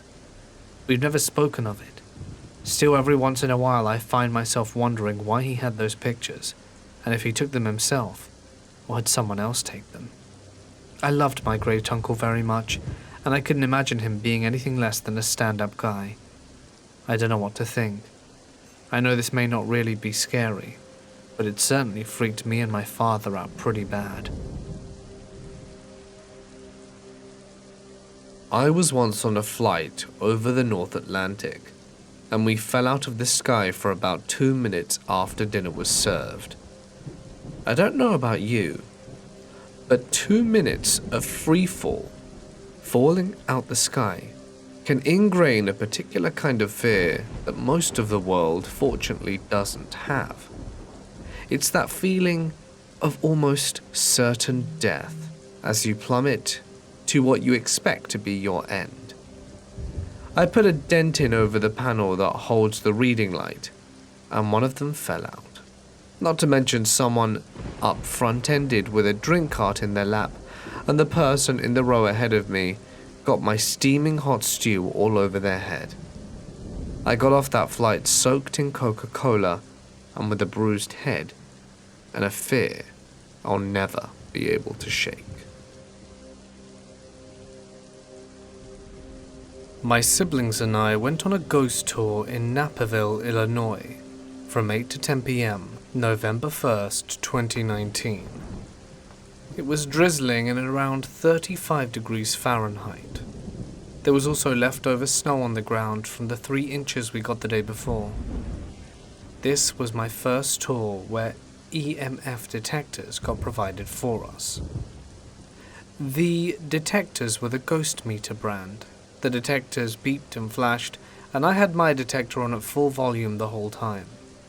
We got some beeps and blips throughout the tour, but it didn't get interesting until we arrived at the exact spot of the 1946 Naperville train disaster. The disaster left 45 dead when an 80-mile-an-hour train rear-ended a stationary one. We were walking up the street where the public lined up the corpses and put body parts like puzzle pieces back together. All at once, everyone's detectors started going off when we were halfway down the block. Then our guide comes up to me, and the conversation goes as follows. If someone's here, can you make this beep slower? And my detector beeps slow down. I say, can you make it stop? It stops. Everyone's detectors were still going on but mine. The detector still read a 2. The guide asks, are you a World War II soldier? And the beeping started up again. When I ask, would you be surprised to know that the year is 2019? And the beeping stops abruptly. Then I ask again, were you on the train? The beeping starts again. We're sorry you died on the train. The guide then goes, you can go now. Head to the light. Then all the detectors stopped, and the reading went down to 0. We all sat there in shock for a good 15 seconds. We might have just helped a spirit move on. I've always been interested in the paranormal, but have never been a full believer in ghosts. Being there and having this happen to me on my EMF has definitely made me think different now. This happened on a commercial flight, and we were never told what actually happened. The cabin started becoming visibly smoky and smelled strongly of smoke. It was in the window seat, and the wall/window became hot to the touch. The scariest part was that the flight attendants were clearly panicking. They were running up and down the aisles, frantically feeling all of the overhead bins for something on fire. They asked us repeatedly to check our devices to make sure nothing was overheating. People were having panic attacks, and I started wondering what it would feel like to die and how it would happen.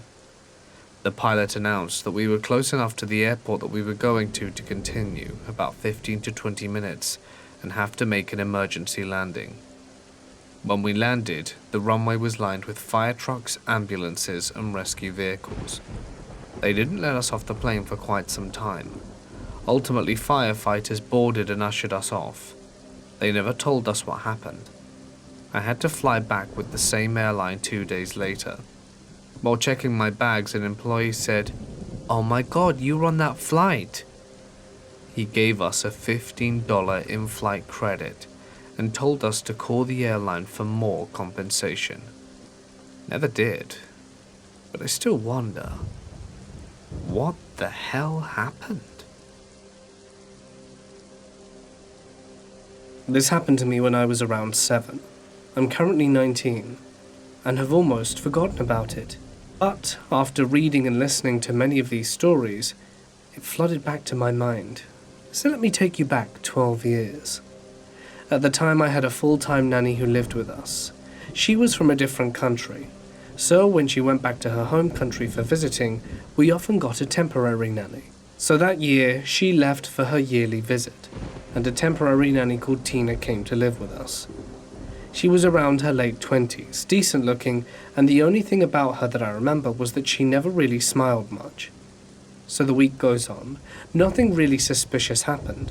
The only thing that was weird was that whenever I came back from school, she was always sweating and breathing heavily. Never thought much of it back then. The weekend comes along and my parents were still young, so their Friday ritual was to head to the clubs after dinner. That night we had dinner out. They dropped me off, and I took the lift up to the house. As I got out of the lift, I noticed a man from the corner of my eye, but tried not to pay him any mind, because all I was thinking of was getting home before my show started. So I rush in just to see Tina crying. Being a kid, I asked her what was wrong, and she said nothing. I just left and continued my show. As I was watching my show, Tina said she was going to the shops for a bit, and asked me to stay home and not move. 3 minutes in, Tina runs back into the house crying, locked the door, ran into her room and locked herself in. I got my munchkin-like body out of the sofa confused as hell. Before I could get to Tina's room, someone began banging on the door. I didn't understand anything that was going on, as the guy was shouting in some random accent. Thinking back, it's probably some dialect from India. This went on for about half an hour, and Tina was nowhere in sight. So finally the ruckus stops and my curiosity gets the best of me. I unlock the door ever so slightly and peep through the gap. It was sort of dark, but it looked like a shadow was trying to hide behind the wall. I opened the door a little more and said, "Hello?" I kid you not, at that very moment, this dude starts sprinting towards my door, and I slammed and locked it immediately. I went straight to bed, hearing him going at the front door again for what seemed like forever, until eventually I fell asleep. I woke up in the morning with my mum's sweet voice. The weird part was that Tina acted as if nothing happened. I didn't tell my breakfast anything, but while having breakfast I heard my dad going on about how there had been many beer cans at the staircase when he came back early that morning. The day after, Tina left, and my usual nanny returned, and everything came back to normal. I really wonder what that was all about, and how much danger I was in. This actually happened on my first time flying with no instructor aboard. I was just doing a couple of laps around the specific traffic pattern. I took off, lap 1, lap 2, it went fine. Nailed a couple of radio calls and got that awesome feeling of, yeah, I got this. But lap number 3 was fine until I was setting up my final approach to land. And the GTN 750, which is basically a fancy navigation, radio and pseudo radar system, warned me about a Cessna 1 mile out at the same altitude. I ignored it, since I already had the plane in sight and verified with the control tower that he was landing on the runway parallel to mine. Lo and behold, this dude zips under me about 200 to 300 feet, which sounds like a good amount of room, but it's actually butt-clenchingly close in a busy airspace like this. I should have applied full throttle and circled back around again to try, but the other plane was clear of me before this startle factor even wore off. This was made especially dangerous by the fact the plane I was flying was low wing, so I can't see underneath me, and the other plane was high wing, and he couldn't see above him, so neither of us could see each other, and the tower yelled at the guy to get out of my way, and I managed to land safely. But seriously, it could have gone terribly wrong. Queen Anne Hill in Seattle is so steep on the south end of it seems like about 40 degrees, that if there is any snow or ice on it, that section of road is closed and buses do not even attempt to service the area. You can still access it from the north end though. Well, one winter's day, with snow laying several inches thick on the ground, a young woman took her baby to the bus stop. Her mother was in the hospital and she wanted to visit her. She had moved there recently and was not yet aware the bus was not coming. In the cold with no one walking by, she slipped into hypothermia and drifted mentally. Her baby cried and cried, and she was unable to rouse herself or even realize anything was wrong. Buses, after all, always seem to be taking a long time to get to your stop when you're waiting. Then a car appeared in front of her. A man and a woman got out of the car and asked her what she was doing there. She explained about her mother and how they explained about the bus. They got her and the baby into the car, put a blanket over them and got them to the nearest hospital.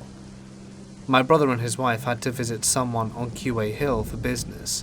They heard a baby crying when they got out of the car and presumed someone had a desperate need to get to the store for something. When they came back out about 15 to 20 minutes later though, and still heard those cries, they decided to investigate. They probably saved 2 lives, 3, if hearing of their deaths had impacted the grandma's health.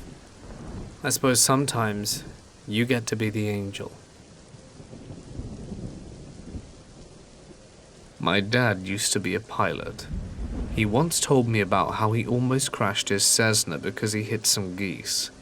He was actually preparing for a landing approach when he hit geese flying into a patch of fog. Windshield was completely shattered, and he and his passengers were covered in blood and feathers. They landed safely, but my dad was pretty scarred from that.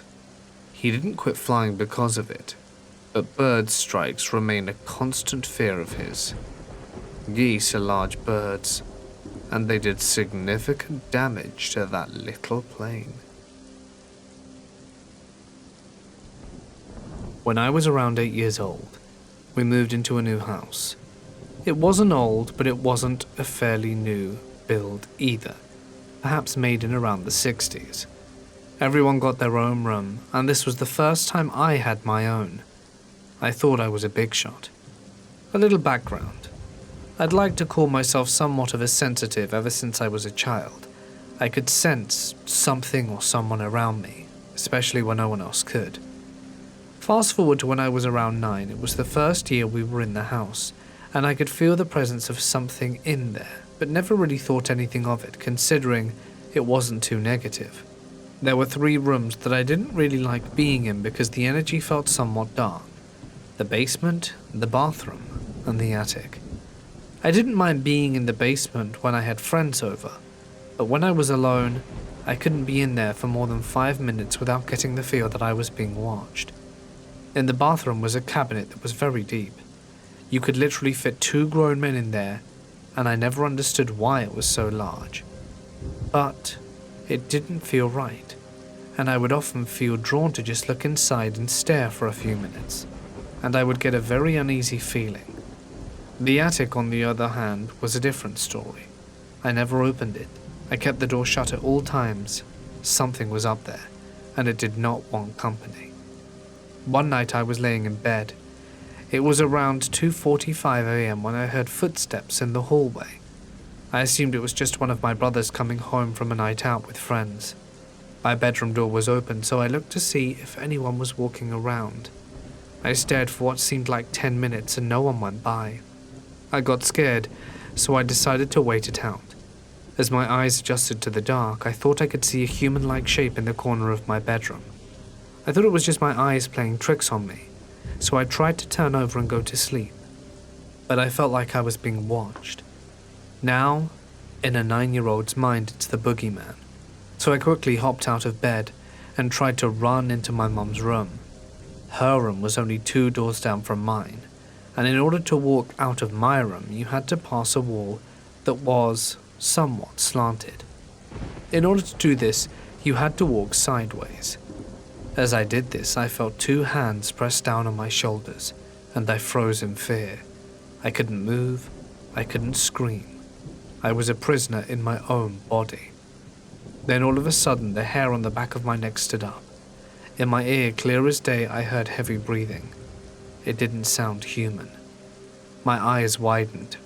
Then I felt the pressure lift off me. I could move again. And I ran so fast down the small hallway into my mother's bed. That whole night I kept hearing someone walk back and forth in the hallway, but I refused to look through the doorway. When I tell you that I didn't sleep that night, I mean I didn't sleep that week. The next morning I walked into the hallway and just so happened to look up. The door to the attic was open, and I asked my mum why she was up in the attic, and she said that no one was there, and there was no reason it should have been open. My stomach felt like it was in my throat. I knew that whatever was in the attic was in my bedroom the night before just watching me, and I'm thankful I got out of bed when I did, because if I didn't, I don't want to think what would have happened. I'm 22 now. I can still remember that night as if it were yesterday, and I still can't sleep with the lights off. So to whoever you are that grabbed my shoulder, let's never ever meet again. At my local small town airport, there's a skydiving company. They cycle two planes up and down on busy days, and usually are a few minutes behind each other. But last summer, I happened to be parked by the airport watching, and their planes landed simultaneously. This is a single runway tiny airport. One was on the runway, and one in the grass behind it. It was pretty shocking to see. I'd watched a lot of planes land, but I'd never seen that. Last summer, I saw two of their divers pull their secondary chute on the same jump. I was watching one. Their chute got tangled in itself and wouldn't open. They were violently spinning out of control. It was scary because I was right below the drop zone. There were a lot of people like, "We gotta move." But they dropped free, and a few seconds later the secondary chute opened. Not 10 seconds later, the same thing happened for another diver. One of their chutes landed near my house, and the other a few meters away from a busy highway. That place always makes me nervous. I live in an apartment complex right next to a 7-Eleven, literally a 2-minute walk from my door. So since all this quarantine lockdown mess, I've been staying up later than usual till maybe 2 or 3 a.m. most nights. And last night, it was a little after 12, when I had a taste for some chips and decided I'll just go across the street to 7-Eleven, which is something I do frequently. So I make my way over, and on my way I had to pass this man who was browsing on the red box kiosk. I don't think much of it. I go inside, get some snacks, pay, head out the door, and as I'm coming out, the red box man is literally staring dead at me with these scarily bright eyes.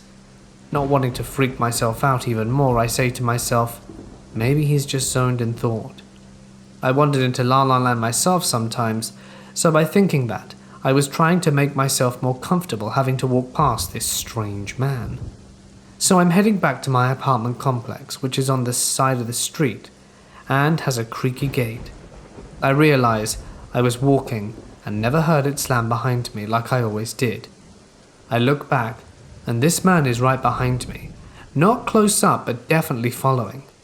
Once again, trying to ease my mind, I'm thinking maybe he's just going home, but I also noticed he didn't have any disc in his hand, for as such as he was at the kiosk for the whole time I was in the store, taking my sweet, indecisive time. So not wanting to come off as scared, I keep my distance and pace, but I probably should have sprinted because, well, being nice. Anyway, I'm literally just a few steps from my door, which is upstairs, and the man randomly calls out, "Hey, do you have a lighter?" Out of instinct, I turn my head to the fact that I knew someone was speaking to me and respond, "No, sorry." I didn't want to just go upstairs because I didn't want to let this man know exactly where my apartment was, so I planned on walking around until I lost him. But then he asked me another question, if he could use my bathroom. I tell him no, that my roommate would be uncomfortable with me letting someone else in this late. I mean, I don't have a roommate, but I didn't want that man knowing that. I keep walking, but this man was still following me. Do you live around here? I ask. I have a buddy that doesn't. I was supposed to meet across the way, but maybe he fell asleep. I've never been here before. I do know his door's 201. Could you help me find it? Then I think, 211 is my door. Plus, if you have a friend that lives over here, why are you asking to use my bathroom? I knew this man was lying and up to something, and I quickly came with, 201? That should be right past the pool right next to the laundry area. My friends are waiting for me, so I should get going. My gut told me to head to my car though, because what if he watched me, where I was going, and decide to give me a surprise later on? No, I'd watched too many movies and read too many stories. So I started heading towards the parking lot, not running but definitely walking quicker than before. When I realize he's chasing me, I hurry up, pull my keys out my pocket, get into my car and immediately lock the doors. The man begins pounding on my window, telling me to open the door. I can't help but focus on those creepy blue eyes, but then I notice he was reaching for his pocket. I start my car up before I could see what it was, and I heard a pop, and didn't give a damn at that moment so long as I was away from him. I drove maybe 5 minutes down the street to the Acro gas station and called the cops. Waiting on the police to arrive, I noticed what the popping sound was. The wacko popped my back tire, probably with a switchblade. Of course, when the police arrived and went to check the area, the guy was gone. They did question the 7-Eleven clerk, and he let them know that the man has been there a few times since last week, but has never been a problem but is obviously homeless. I'm still shaken up about it, and I'm going to stop the late night 7-Eleven visits from now on. When flying an aeroplane, you'd be surprised how oblivious some pilots can be to others sharing in your airspace, and the dangers that this cause. Such as the following example. Another plane on my left, with a distance of about a dozen feet between our wingtips. I was told after the fact that the pilot had a habit of doing unusually fast landing approaches. He was behind me, but he was so fast that he overtook me while I was in the middle of my final approach. This conversation with the tower ensued. Tower. Delta Echo Romeo Papa, do you notice anything unusual around you? Negative, tower. Pull up and go around now. Turns out the dude never noticed me. But for all of those non-pilots out there, this is what it meant. Had he approached me a little more to the right, his propeller would have made fine powder out of my own aeroplane, and I'd have come to a very definitive end had the tower not asked him to move. My husband was working in a town called Moose Jaw in Saskatchewan. We usually just rent a short-term room or house where he's working since he moves around a lot. This time he was renting the attic of an old house on a main street. It was a large old home with multiple levels. Each level was being rented out as the owner renovated the home. I'm the type of person who loves staying in older houses. I especially was excited to stay in this house because of the strange architecture. You had to take a steep staircase on the side of the house up multiple floors to get to our suite. Once inside, you walked right into the bedroom with the kitchen and bathroom along the back wall. As soon as I got into the house, I had a strange feeling, like chills down my spine. I told my husband and we chalked it up to moving jitters. Things got strange from here. The bathroom and kitchen were both tucked into small cutouts in the house. The roofs were short, and I could barely stand straight at 5'2". In the bathroom there was a little door, a wall hidden behind the old clawfoot tub. Every time I would go to the washroom or take a bath, it sounded like someone was lightly tapping on the door. A few nights I started to have really bad nightmares. Ones where my husband would have to wake me up because I was screaming so loud. I felt like I was pinned to the bed and wasn't able to escape. I had never felt anything like that before. I can't explain it, but it felt like I wasn't wanted, like something was wanting me to get out or else. I stopped sleeping during the night because I was so scared of having nightmares. I would sit in bed and look out the window just hoping for daytime again so that I could leave the house. I must have drifted off to sleep at some point because the next thing I knew I was being dragged off my bed by my feet. My husband was sleeping next to me, and I remember grabbing onto him as though my life depended on it. He freaked out and jumped out of bed. Whatever was pulling me stopped right in front of the steep stairs. We did not stay there another night. I still sometimes doubt that it even happened, but thankfully my husband witnessed it and can reassure me I'm not crazy. Whatever was there in the house was not friendly and did not want me there. I will never return. During a night cross-country with a friend of mine who was also a pilot in a 172, we were flying across an area by some mountains that's entirely lava rock. There's nothing there and no one really goes there. Anyway, we're flying when we suddenly see a bright light off our left wingtip. It was matching speed with us for 5 seconds, then zipped off towards the mountains and disappeared behind them. We both looked at each other, and we still have no idea what it could have been. But my guess is on a UFO. This is something that has been happening for years in my family. It all started many years ago, maybe 2011, when me, my mum and my brother were outside shoveling snow.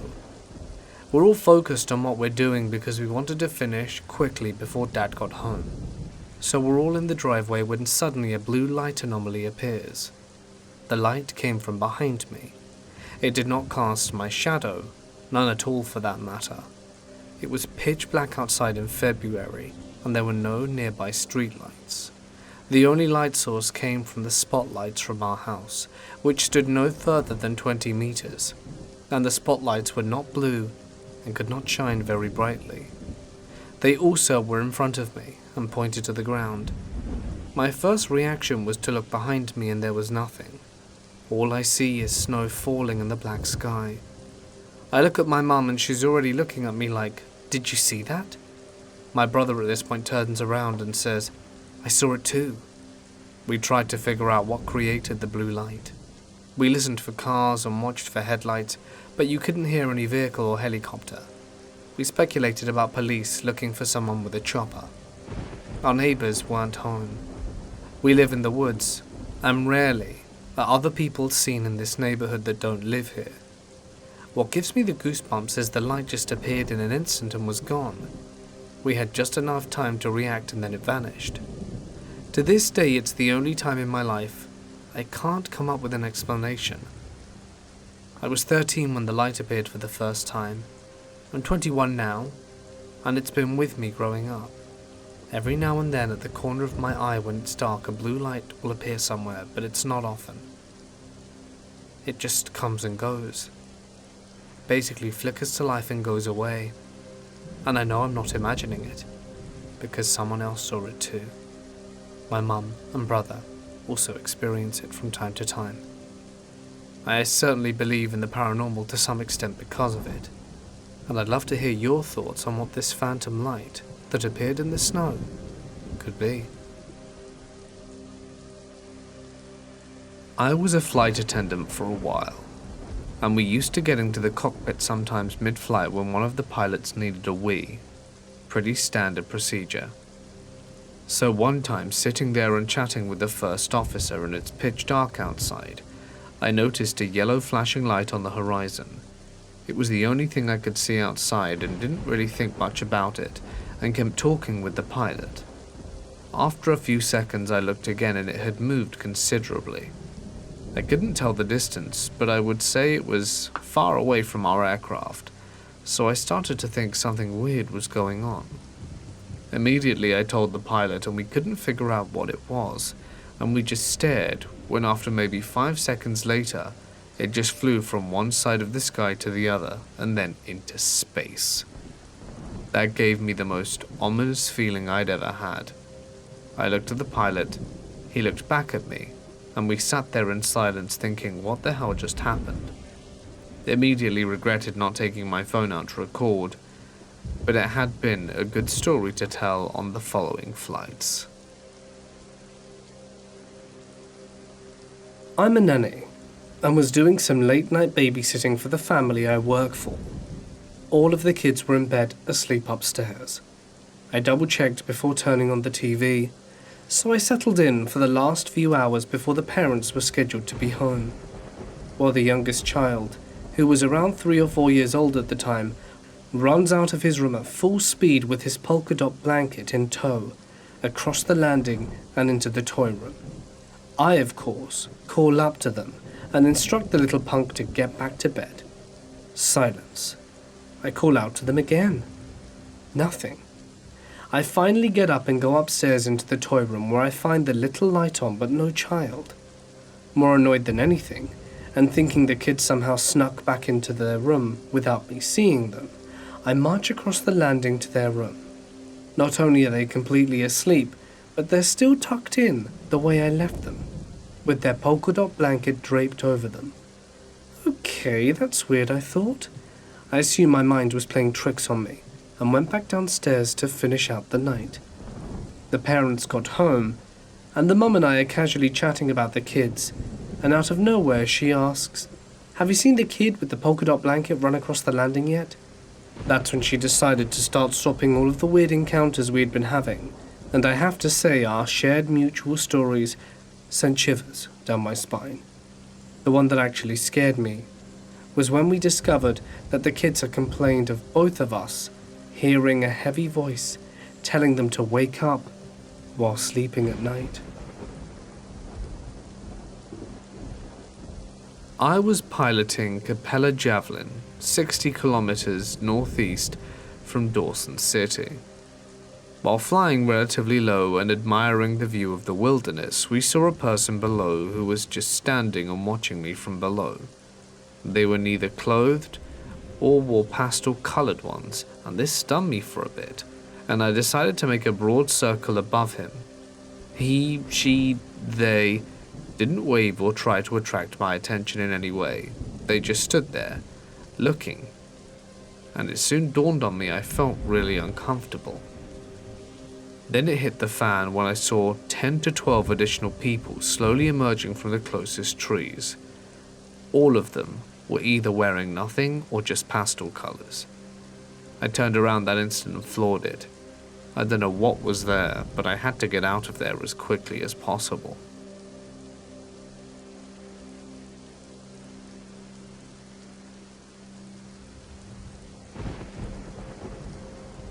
I'm a 20-year-old female, and the story that I'm going to share with you happened recently. I've had many creepy encounters and experienced a lot of truly scary things during my life, so I figured you guys would appreciate this story too. I and my mother decided to go grocery shopping together 2 days ago, so we took the car and she, as I don't have a license yet, drove to the nearest and biggest mall to get many supplies as possible. Because of the ongoing lockdown for the pandemic, it's better to make a few trips to avoid unnecessary contact with people. It took us a while to arrive there, and once we did, she pulled up near the stores where I could see a couple of men. It is very common in my area to find people stationed in malls and supermarket parking lots, as they usually are quite harmless if you do as they say.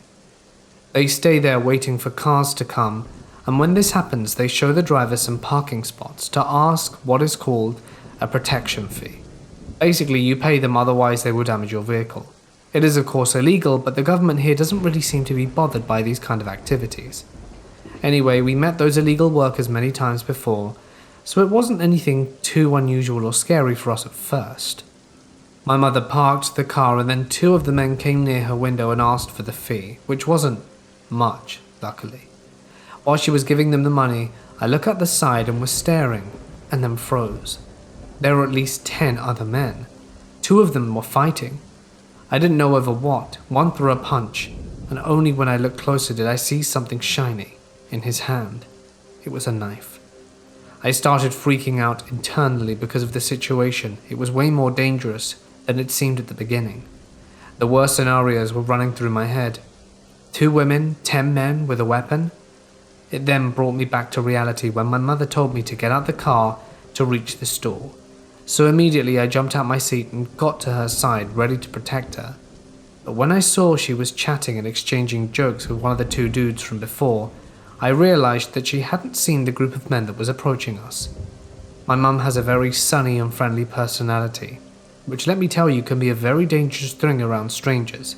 And I'm not blaming her, I love my mum, but an excessive, expansive attitude can cost you a lot. I know I sometimes come off as an antisocial, but better to be careful and distant than have a knife in your throat. I quickly told her we had to go with urgency in my voice, but kept a cold and firm tone. If you show people you're scared, then you're screwed. She followed me, asking what was wrong and trying to tell me that we were safe, so I whispered, "Keep going and stay silent." And only then did she see the group of men staring at us. She proceeded to look in the other direction while walking, but I didn't get it.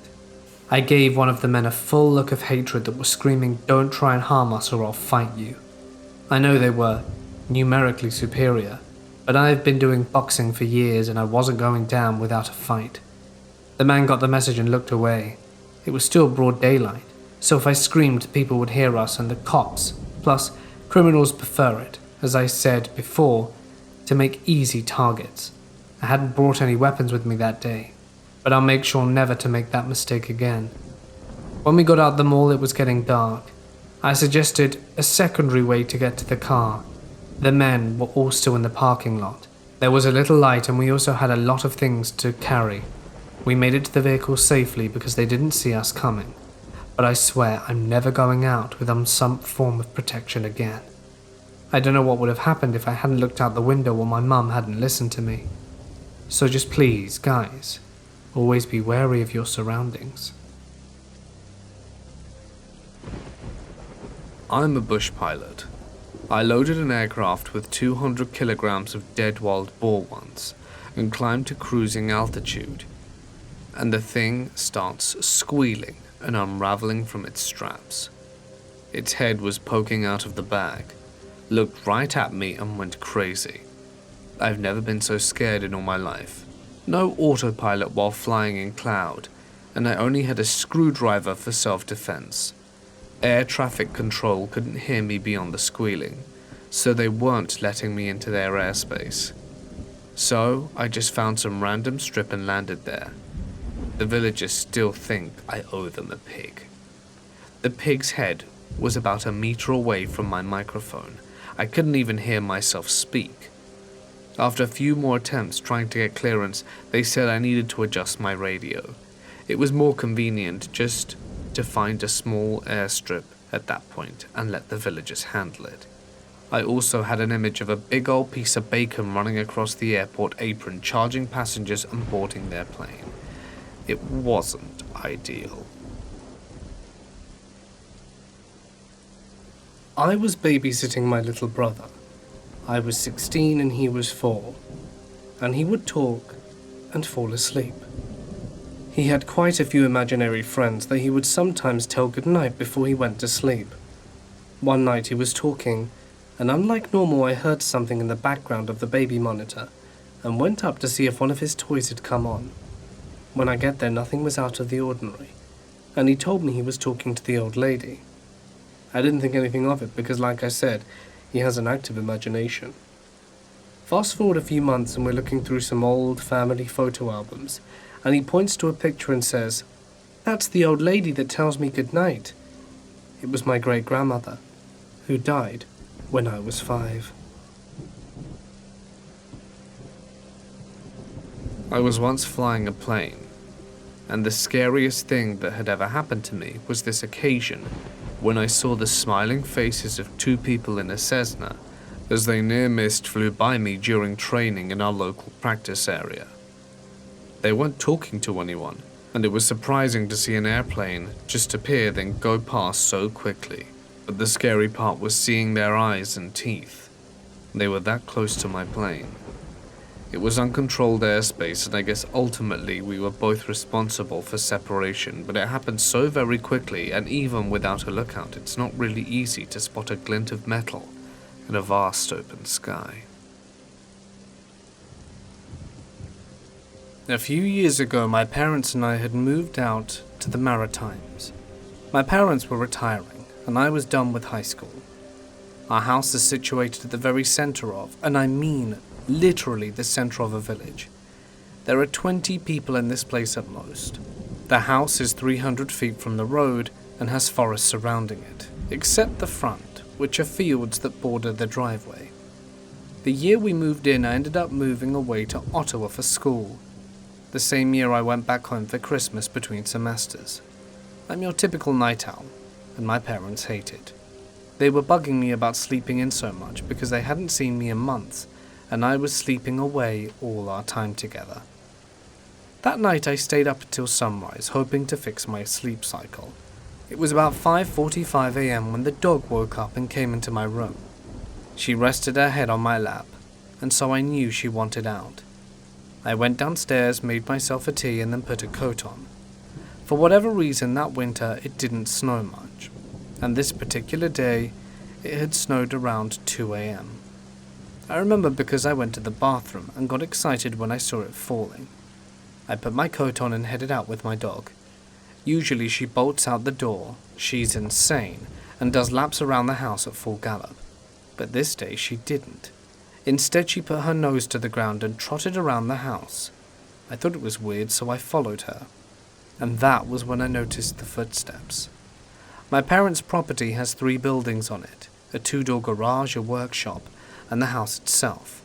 The driveway runs from the road and sort of pulls, connecting all 3 buildings, and it makes an L shape. The snow that had fallen was only 2 centimeters or so, and so I noticed running from the forest from the bottom right of the L behind the house a set of footprints, and I was extremely curious, so I followed them. They literally came out the forest and ran around behind my house, where they stopped at a window. I lined my feet up and found myself looking in the window. Then the prints turned 90 degrees and vanished into the forest. That's when I realized the snow had fallen around 2 a.m. So whoever had left the prints must have come after that. And while I assume most of the world is dark between 2 and 5:45 a.m. So either the guy was wandering the woods at night, or they had wandered up when the sun came up, also known as the last 40 minutes or so. So I shouted for my dog and we hustled inside. I told my dad, and he told me he left the prints, which is BS because I was up all night and heard him snoring. Thanks for trying to calm my nerves anyway though, Dad. To borrow my late uncle's story, he confided to me. He had a 182 on floats, and on several occasions was happy to play family airlines so that various relatives could make weddings and other events that were just too far for driving and overnighting. One trip was from home base Vancouver to Kamloops in the interior. He flew over VFR, and it was a pretty simple task to head out up the Fraser Valley until it pinched off at the town of Hope. At that point there is a notch in the wall of mountains through which the Coquihalla, both rivers, and Highway 5 goes.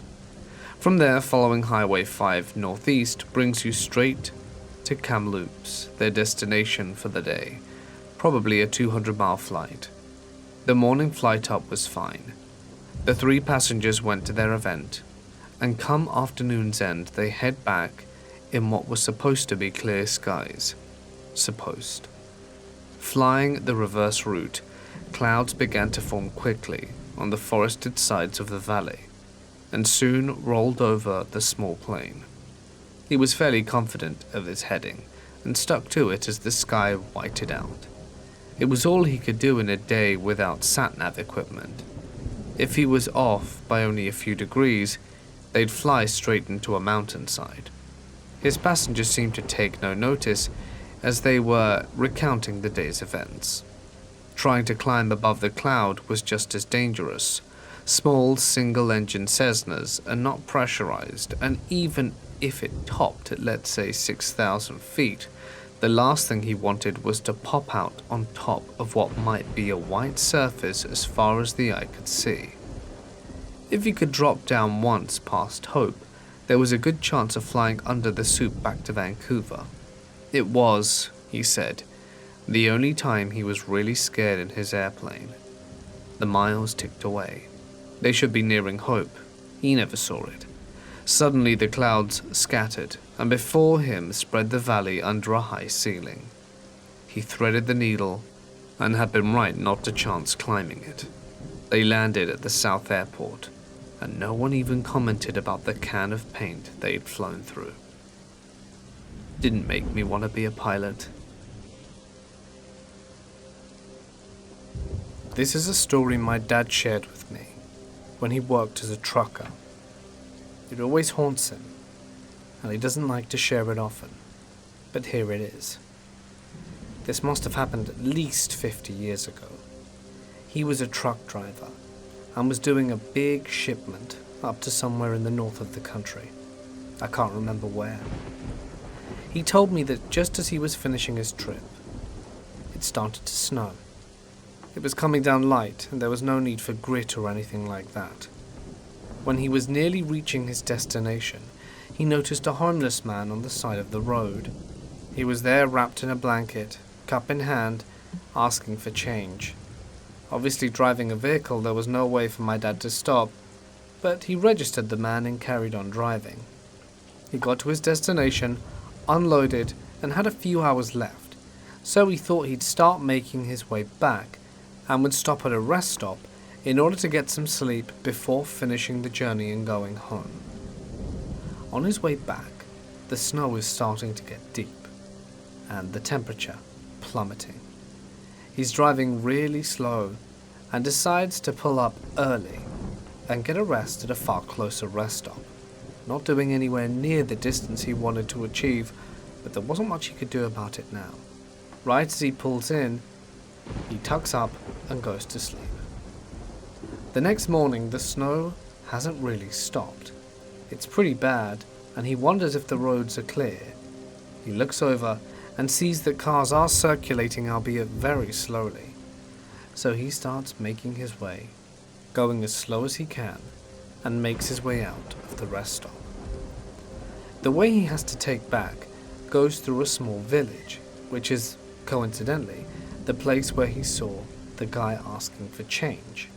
Right as he's going through the village, he notices a small crowd of people gathered around someone.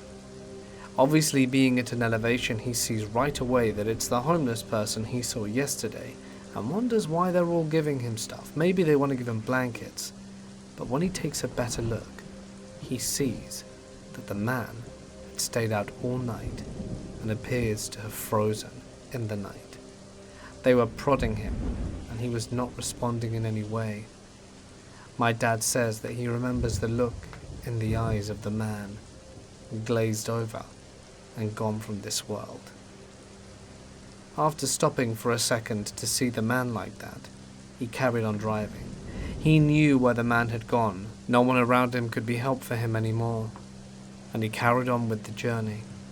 He never does like talking about it, and he always feels bad for not helping that poor soul. He said that there was more than enough room and that he could have saved someone, but over the years we've had to convince him not to live with the guilt. Who would have known that would have happened in the end? Back in late March, my girlfriend and I moved out of a house we rented with our 2 roommates, our pandemic bubble, C and J, and they moved into their own place on the other side of town. One couple usually visits the other at least weekly, time permitting, and this instance in April was the first time they'd spent time in our new apartment. We'd been fairly isolated in the small community we'd lived in before, as we were one of the last few to move out while they were condemning the properties due to disrepair. Therefore, we weren't used to having neighbours anymore. We'd had a casual interaction with one woman that lived next door while we were moving, and she complimented both our hair colours, and we knew we had an upstairs neighbour, but this was the extent of our familiarity. That is until this night in April, when we were all interrupted by a knock at the door. It was a heavy-set bearded man that lived upstairs, whom we'd never actually seen before, but occasionally would hear talking or watching TV if things were quiet enough. The guy asked if any of us had a phone, and upon realizing 3 of us either didn't bring it or didn't have enough charge for a cell phone, C offered to let him use hers while they stepped outside for a moment. The rest of this is mostly an account from her and her boyfriend, as they were the ones outside, but we could faintly hear what was going on. My understanding is that the man dialed the number, pulled out a notebook, scribbled with various pandemic-related things, then alluded to the voicemail system that he had information for the United States government on what was going on regarding said pandemic. But the part that shocked all 4 of us was when we all heard him reciting what looked like a Bible verse in tongues that he'd also written down. He seemed polite and casual before all of this, interacting and greeting with us with a "Hey neighbours," and thanking C&J for letting them call. So this had us all shaken up when they came back in and told us the specifics. We were curious and called the number saved in her recents, and we looked into C's cell phone, and the number and area code looked so unfamiliar to us, in addition to the mention of the government and secretive behavior, that one of us decided to look the number up. We found out that not only was it based in Washington, D.C., but it was the number that matched NASA's headquarters there. Now, we're not exactly sure why he thought NASA was the authority to go on here, but needless to say, when he came back the next morning asking if either my girlfriend or I had a cigarette he could bum, I had to force the memory of him speaking backwards into NASA voicemail out of my head, and it was still a super uncomfortable experience. We haven't seen the guy since, and his apartment has been vacant since a few weeks after this. Wonder what happened to him. My father was a commercial pilot for over 35 years and had been flying for over 45.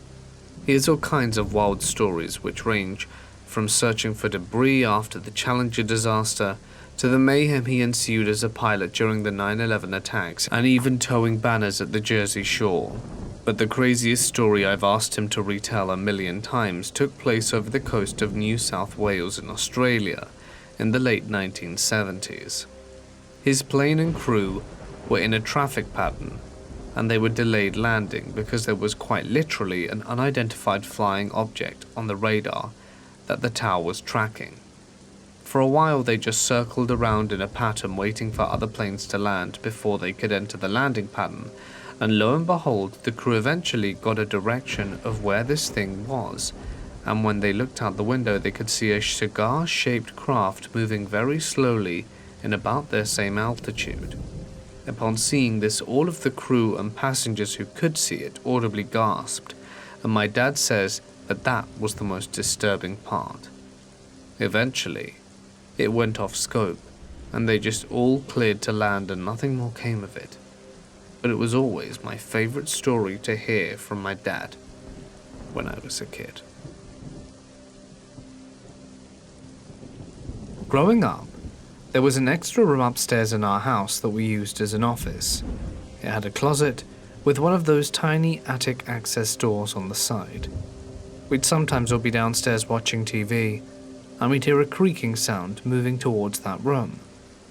The room was next to mine, and sometimes I'd find the closet door open with the light on, and the little door to the attic cracked open. There was a spot on the wall that our declawed cat would always attack.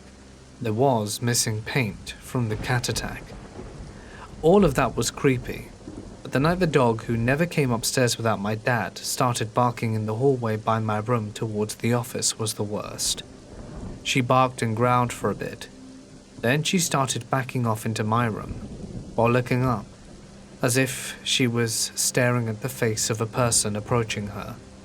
She backed into my room, and then squealed like she'd been stepped on, and ran into the far corner of my door, and put her nose and eyes into the corner and whimpered. I picked her up and went downstairs to sleep on the couch. This was 14 years ago, and I'm still freaked out by it. I used to be a gliding instructor. in those little truss-framed and fabric gliders. We're doing a trading flight, and a bolt of lightning stuffs the ground about a mile from us. Unlike a lot of other aircrafts, we don't have a system in place to mitigate lightning strikes. Basically, it would have exploded. A good chunk if it had hit us. I have never descended and landed on the ground so quickly. That could have very easily been fatal. I used to babysit two small kids, 3 and 6 at the time, and would occasionally put them to bed. The parents told me the younger one was afraid of the dark and would probably ask me to lay in bed with him until he fell asleep. I put the 6-year-old to bed in her room and go to lay down with the little boy. About half an hour later he'd fallen asleep, and I was ready to sneak out of the room when I heard grunting and rapid flopping noises from the other kid's room. It sounded like she was having a seizure. I rushed over to find that she was flinging her arms around on the bed like a rag doll. She looked possessed. Apparently she did this almost every night because she didn't want to go to bed. Her parents didn't warn me of that before going out for the evening, and it was terrifying. I was on an L-1011 flight, going back to Atlanta. We circled Atlanta forever, it seemed, and then the co-pilot walks down my aisle, opens a hatch in the floor beside me, and starts cranking the hell out of a handle. He looked up at me and said, "The landing gear wouldn't go down." I said, "Good to know." I was relatively sure we were all about to perish. Safe to say, we managed to land safely. But it certainly made me never want to get on an aircraft again. I was at a friend's house one night, and she was putting her little boy to bed. Her baby monitor had a camera built in and was installed at the foot of the crib. She also had one of those mattress sensors in the crib. Well, we're sitting down watching a movie, and the receiver for the monitor is on the coffee table in front of us. The sound sensor spikes, and the screen goes white. She picks it up, and all you can make out on the screen is an eerie face. We go running to the room to see the kid is sound asleep. We look around and we don't see anything strange, so we go back to the movie. About 10 minutes later, the same thing happens. I get up quickly and sneak into his room, while she stays on the couch. I catch the kid standing up in his crib, with his face right up against the monitor. He's smiling like crazy and giggling. He looks over at me and quickly lays down and acts like he's asleep. I let her know what's up and she laughs it off. A few nights later, she tells me the same thing happened to the monitor, but that this time, the boy was sitting down on the couch next to her. I was up at a rather nice kids camp one summer, installing some access controls, locks, card swipes and cameras and stuff. It was situated on a rather large lake. There was also a fire nearby. One day, I hear a bomber coming in for a refill. I should also take note that this lake has zip lines going across it, well-marked ones that pilots should be able to see from the air. The pilot saw it when it was almost too late, and I've never seen an aircraft like that climb so fast. People could have died easily. This happened to me almost 20 years ago, when my boyfriend wanted to propose in the most romantic way possible at the time. He wanted to propose to me in a beautiful field of snow while camping. Romantic, right? Well, that's exactly what he tried to do, but it didn't quite work out, and you're about to find out why. You see, I was never really into the idea of snow camping. I liked camping. We went camping a lot. We were both very outdoorsy people. But then, when he suddenly comes out of the blue, when we hadn't been camping for months, at the start of winter, that he'd like to go camping, I'm reluctant. You see, our camping gear wasn't really designed for the snow, nor had we ever been snow camping, and after reading up on it, it definitely looked like a lot more effort than it was worth. and I said to him I wasn't really sure about it.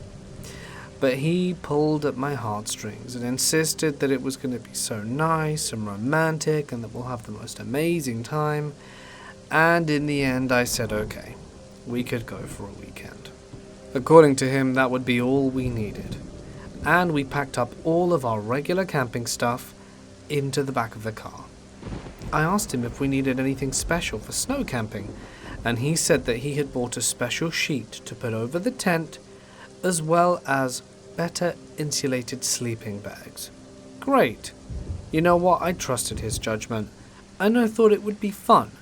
So we went off in the car, drove the 3 hours or so it took to get there, and started doing the hike to get to where our camping spot would be. It's a lot harder hiking in snow, I'm going to tell you that.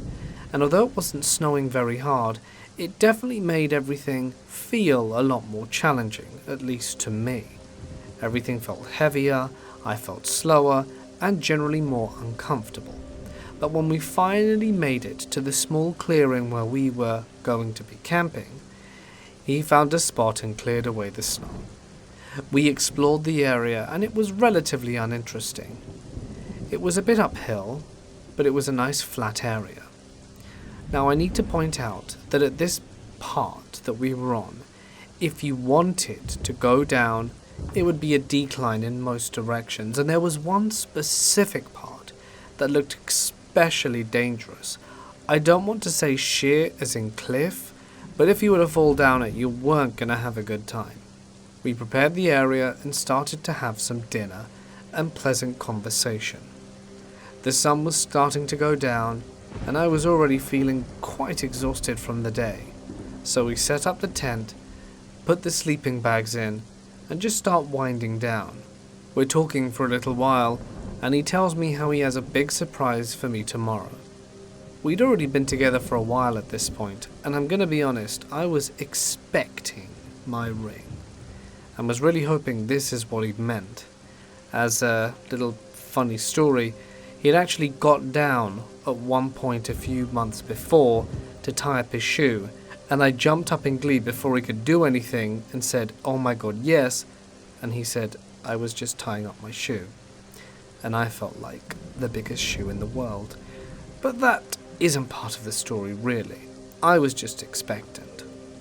So I went to bed all gleeful and happy, thinking that tomorrow was going to be the day. About time too. And one thing about me is that I sleep like a log. A dead log that's decayed in a swamp for years. Seriously, when I'm asleep, there's nothing that will wake me. Not even my alarm clock. So I pass out, and that's all I know. Just as the sun is starting to come up, I turn over to talk to my boyfriend and give him a hug, but he's not there. Weird, I thought. But then something pings the back of my mind.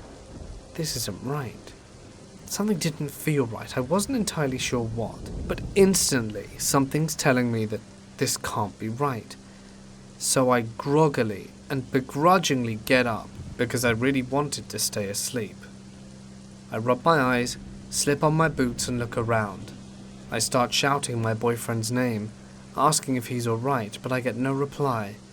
And then I hear this faint whimper coming from nearby. You remember the part of the hill that I told you was quite steep to fall down? Well, what did he go and do? He decided to pee, get up and pee over this particular part. He could have peed in any other part, but he chose to do it here. And he slipped on the snow, and he hurt himself. He hit a tree. He'd been there for about, 10 minutes or something according to him. He didn't really recall, but he was already getting pretty cold and shivery. I was nervous about hypothermia, and even though it was snowing and there was snow on the ground, I don't think it was super cold, but in any case, our trip got cancelled pretty quickly. He was insistent that we unpack the tent, even though he was already shivering, and clearly the fall had hurt him. So we slowly limp back down, and after about 4 hours make it to the car. I feed him both our energy bars that we had reserved for this day, and that we were going to go to the hospital to get him checked out. We make it there, and apparently he did have onset of hypothermia, whatever that means, and he had some bruising and stuff, so it wasn't overly that bad. But had I not woken up, and that little sense told me to get up and check on my boyfriend, I think there's a good chance things could have got a lot worse, because like I said, when I'm asleep, and I'm sure no matter how hard he screamed, I don't think I would have heard a thing. Lucky for me. He actually proposed to me 1 week later, which is good. My husband is fine, thankfully.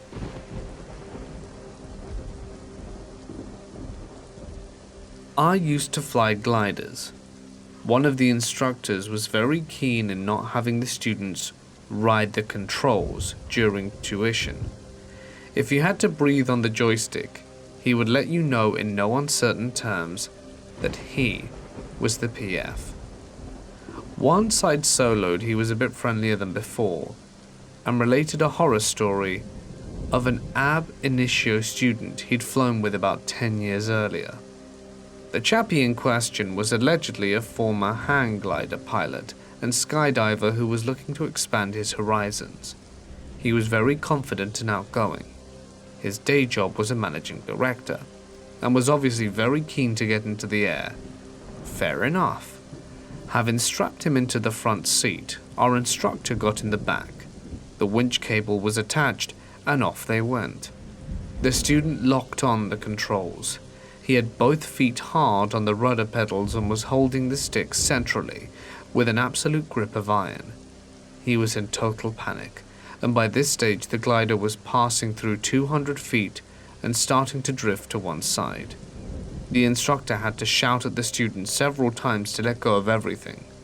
By the time he complied, the cable release pulled, and they were a long way off to the side and a lot lower than a normal launch. This was a ride site, and they could have still moved forward to the lift, but he was so shaken up, he elected to fly a shortened circuit and land. Throughout the approach, he was terrified this clown was going to go for controls again, but fortunately they landed without further incident. I suspect the post-flight debriefing was short and interesting, and probably ended with him departing rather more quietly than he arrived.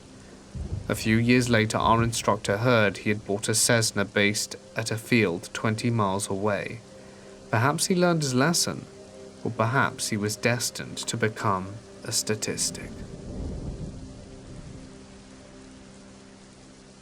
I was minding my own business today at the dollar store, stoned off my arse looking for some candy. I tend to look down when I'm in public places like stores, as I'm socially anxious and don't like people talking to me. So I really didn't notice the guy at first. But then it was hard not to, because he kept pacing up and down the aisles, grabbing packages of cookies and putting them back, acting really shifty and weird. I walked by him as he mumbled something to me about being hungry. I looked up at him and gave a fake laugh to be polite. He was white and bald with a tattoo on the back of his head, and as I walked past him he said, "Damn girl," and looked up at me and down and smiled. I ignored him and kept looking for the candy. He struck up a conversation with me saying, "Yeah, just got out 3 days ago. Did 25 years. "Wow, what for?" "Murder," he said matter-of-factly, and looked right at me and smiled. I started to panic a bit internally, but played it cool. He asked me where I was from and what I was doing there. I told him I was from Texas and visiting my boyfriend. My boyfriend lives in a small town about an hour outside the big city I live in, so keep in mind this is a small town within Texas. "Oh, I'm from California, just got here," and winked at me. "That's cool." I then walked to the register. He didn't even give me the 6 feet. He stood so close to me in the line I felt the hairs on the back of my neck stand on end. I said, "Dude, give me 6 feet. I don't know what diseases you have from the pen." He was like, "What, the coronavirus? You think that's serious?" "Absolutely." And then I walked out the store. Luckily, there were 2 other employees sitting out front who I told what was going on. One of them walked me to my car as a cop was passing by, and I've never been so relieved to see one in my life. And he walked up to us as I was getting in my car and telling her goodbye and bummed a cigarette off her. I got in my car so quick and locked the door immediately. He seemed like he was trying to get in the passenger side when I locked the door, but he just walked off and started looking around the parking lot. I burned off so quickly. Mr. Murderer, don't you know that it creeps girls out when you tell them you just did 25 years for killing someone? Seriously, let's not meet.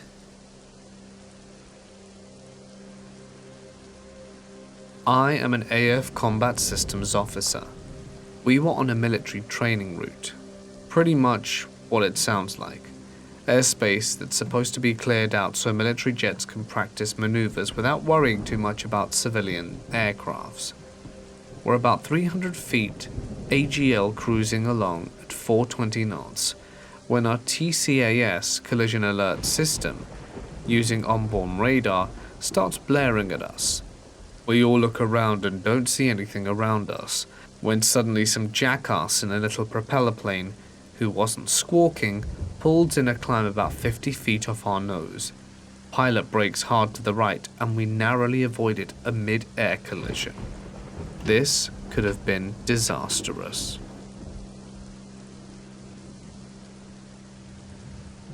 I had to babysit my friend's children with a childhood friend of my own named Charlotte. The kids we were watching were 1 and 2. It was around 7:30 at the time when the parents wanted us to put the kids to bed. So I go to the bathroom, and Charlotte goes to take the family dog. I have all finished my business and am washing my hands, when I get a huge headache. I fall forward and bang my head on the mirror. A few seconds later I'm dizzy but alright, and I hear Charlotte come to the front door with the dog. As I come out of the bathroom, she asks me why I put the kids to bed by myself, and says that she would have helped. I told her I didn't, and got a little worried. We searched everywhere they could have conceivably gotten but couldn't find them. Last place we looked is their shared bedroom. We walk in. There they are. The 2-year-old in his bed and the 1-year-old in the crib, both in fresh clothes and diapers. The crib had a railing twice as tall as the 2-year-old's, so we know for certain he didn't do it. The next day we came over and told their parents. Then went to talk to the 2-year-old and ask if he remembered what happened. Throughout the usual 2-year-old babbling, he said as though he thought that I had picked them up and taken them to bed. This definitely wasn't so. I still can't explain it, and years later, it still freaks me out. I just moved to New York back in July from Mississippi, and hadn't had any problems until January. So I go to a high school that's maybe 10 minutes driving away from my house, and I take the bus every day to and from school. Usually my mum will come to pick me up from the bus stop and take me home, and I usually only have to wait a minute or two. This day I was waiting for 10, so I called her a couple of times and she didn't answer, so I assumed that she fell asleep, like she does sometimes, and opted to walk home instead. I usually go in a straight line for 3 streets and then make a right and walk straight down from there. On this day I was wearing a tank top with a jacket on, a Batman pajama pants, and an old school style Vans. The perfect outfit for walking in the snow, right? As I'm walking straight down, I see a man who is in front of me and walking the same way as me, so I take the right turn early, because I like to be cautious when dealing with other people on the street, especially if I'm alone. So as I'm walking down and start to make the right turn, I see that the man is now walking the opposite way he was before, and is now walking towards me, which sets off some red flags in my head. This guy is probably 5'11" to 6 foot tall, wearing a black beanie, tan jacket and blue jeans, where I am a very small girl at 5'2". So I knew that if he wanted me, he could definitely have a high chance of getting exactly what he wanted. I naturally started walking faster than I already was, and turn as he probably is 10 yards away from me, and I'm walking really fast and straight down. As I'm walking for about 5 minutes, turning around to check to see if he's made the turn after me, and I didn't see him until the last time, so I turned around, and he made the turn and was walking straight for me. So I started speed running while I'm also on the verge of a panic attack, and all adrenaline has kicked in, and then so does he. I stay at the same speed for a few minutes so I don't tip him off and let him know that I can see him following me. After a few minutes, I see my house and just book it to my house and turn around to see him running after me. When I finally make it into my house, I slam the door and begin to cry. That guy could have easily gotten to me if I hadn't have been careful, and who knows what the hell he would have done to my 16-year-old self. I told my mum and she was mortified. Luckily, he didn't see exactly which house I went into because the way my neighborhood is set up, the house is covered by 2 rows of other houses, and I'm thankful that I have not seen him since. My great-uncle Ira flew in a B-24 in World War II as a bombardier. He never talked about the war, especially to a kid who was only 11 or 12 in the mid-80s. But one year he came to our town for the 4th of July. We were watching the fireworks in our front yard, and he went missing. I went looking for him and found him at the back of our living room sitting on the floor. I was just a kid and didn't understand what PTSD was, although later in life I realized that I knew and worked with a lot of people who had it. I asked what was wrong, and he just looked at me with these haunted eyes and said, "I used to look down through my recticle at towns and cities we flew over, and I'd see these little pops of smoke, and I'd know they were coming." He went on to describe the flak. How you could only barely see the flak cannons firing if you were pretty low, and then you couldn't see the shells until they started blowing up all around you. He told me that he felt every little white pop of smoke he saw as if it were the one that was going to bring him down, like it went right through him. I didn't see it, but every time I see flak in movies now, I think of my great-uncle Ira and that look in his eyes. This happened a few months back around March, about the time the world really entered stage 1 of the pandemic. The bank I needed had closed down all the main offices and had limited its hours from 10 to 4. Because my old debt had expired for the bank, I had to go in and get a new one to put money down on my credit card. Of course, since it was the only bank of this company open, there was a huge line. Getting to the end, I nodded to the person ahead of me and simply focused on the story I was reading on my app. I'd only been standing there about 5 minutes when someone else got behind me. His clothes looked dirty and he had a smell to him. I assumed he was homeless since we were in the downtown area of my city, but I gave him a smile and a nod and tried to get back to my book. But he didn't let me. He suddenly mentioned he had been bit by a dog. At first I thought he was just making conversation, but then I looked at his hands. It was wrapped in tissue, but the finger that had been damaged had a decently long cut from the second knuckle to the nail bed. The tissue was covered in blood. He said how I had attacked him suddenly and tried to step closer to me. I told him to please step back, and he took that as an insult and stated that it wasn't infected. I told him it was social distancing, not the cut, but that he should probably get it looked at before trying to go to a bank. We live in Canada, so we should have just gone to the ER. It's free after all. He stated he needed to just get his money and leave. He then turned away to the person behind him in line. We stood in line for 35 minutes before I was finally able to talk to the security guard who was just inside the door.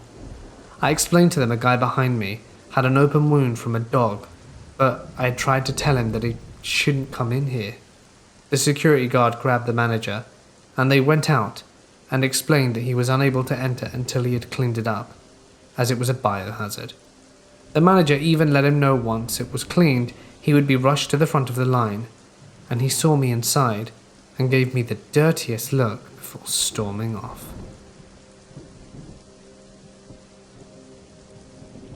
I used to be fine with turbulence, until I was on a flight from Indonesia that hit the worst patch I've ever encountered. I knew it was going to be rough when one of the cabin crew abandoned her trolley and strapped in next to me. The next hour of my life was by far the most frightening. The plane was about 2/3 full, and there wasn't a single sound from the passengers as the plane thrashed around. I shared a bottle of vodka with the guy sitting on the other side of me. We just passed it back and forth without saying a word.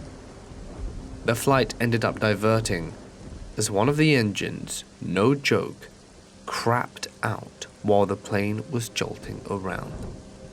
Can you imagine the fear we were feeling knowing that we were flying one engine short?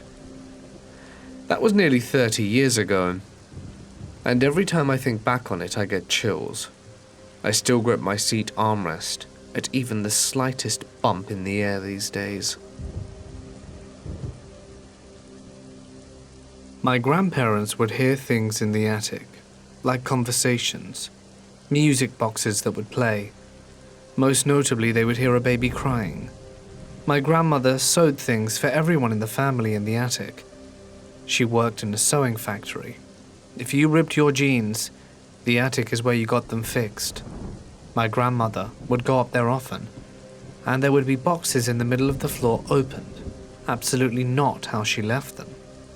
The sewing machine faced a window.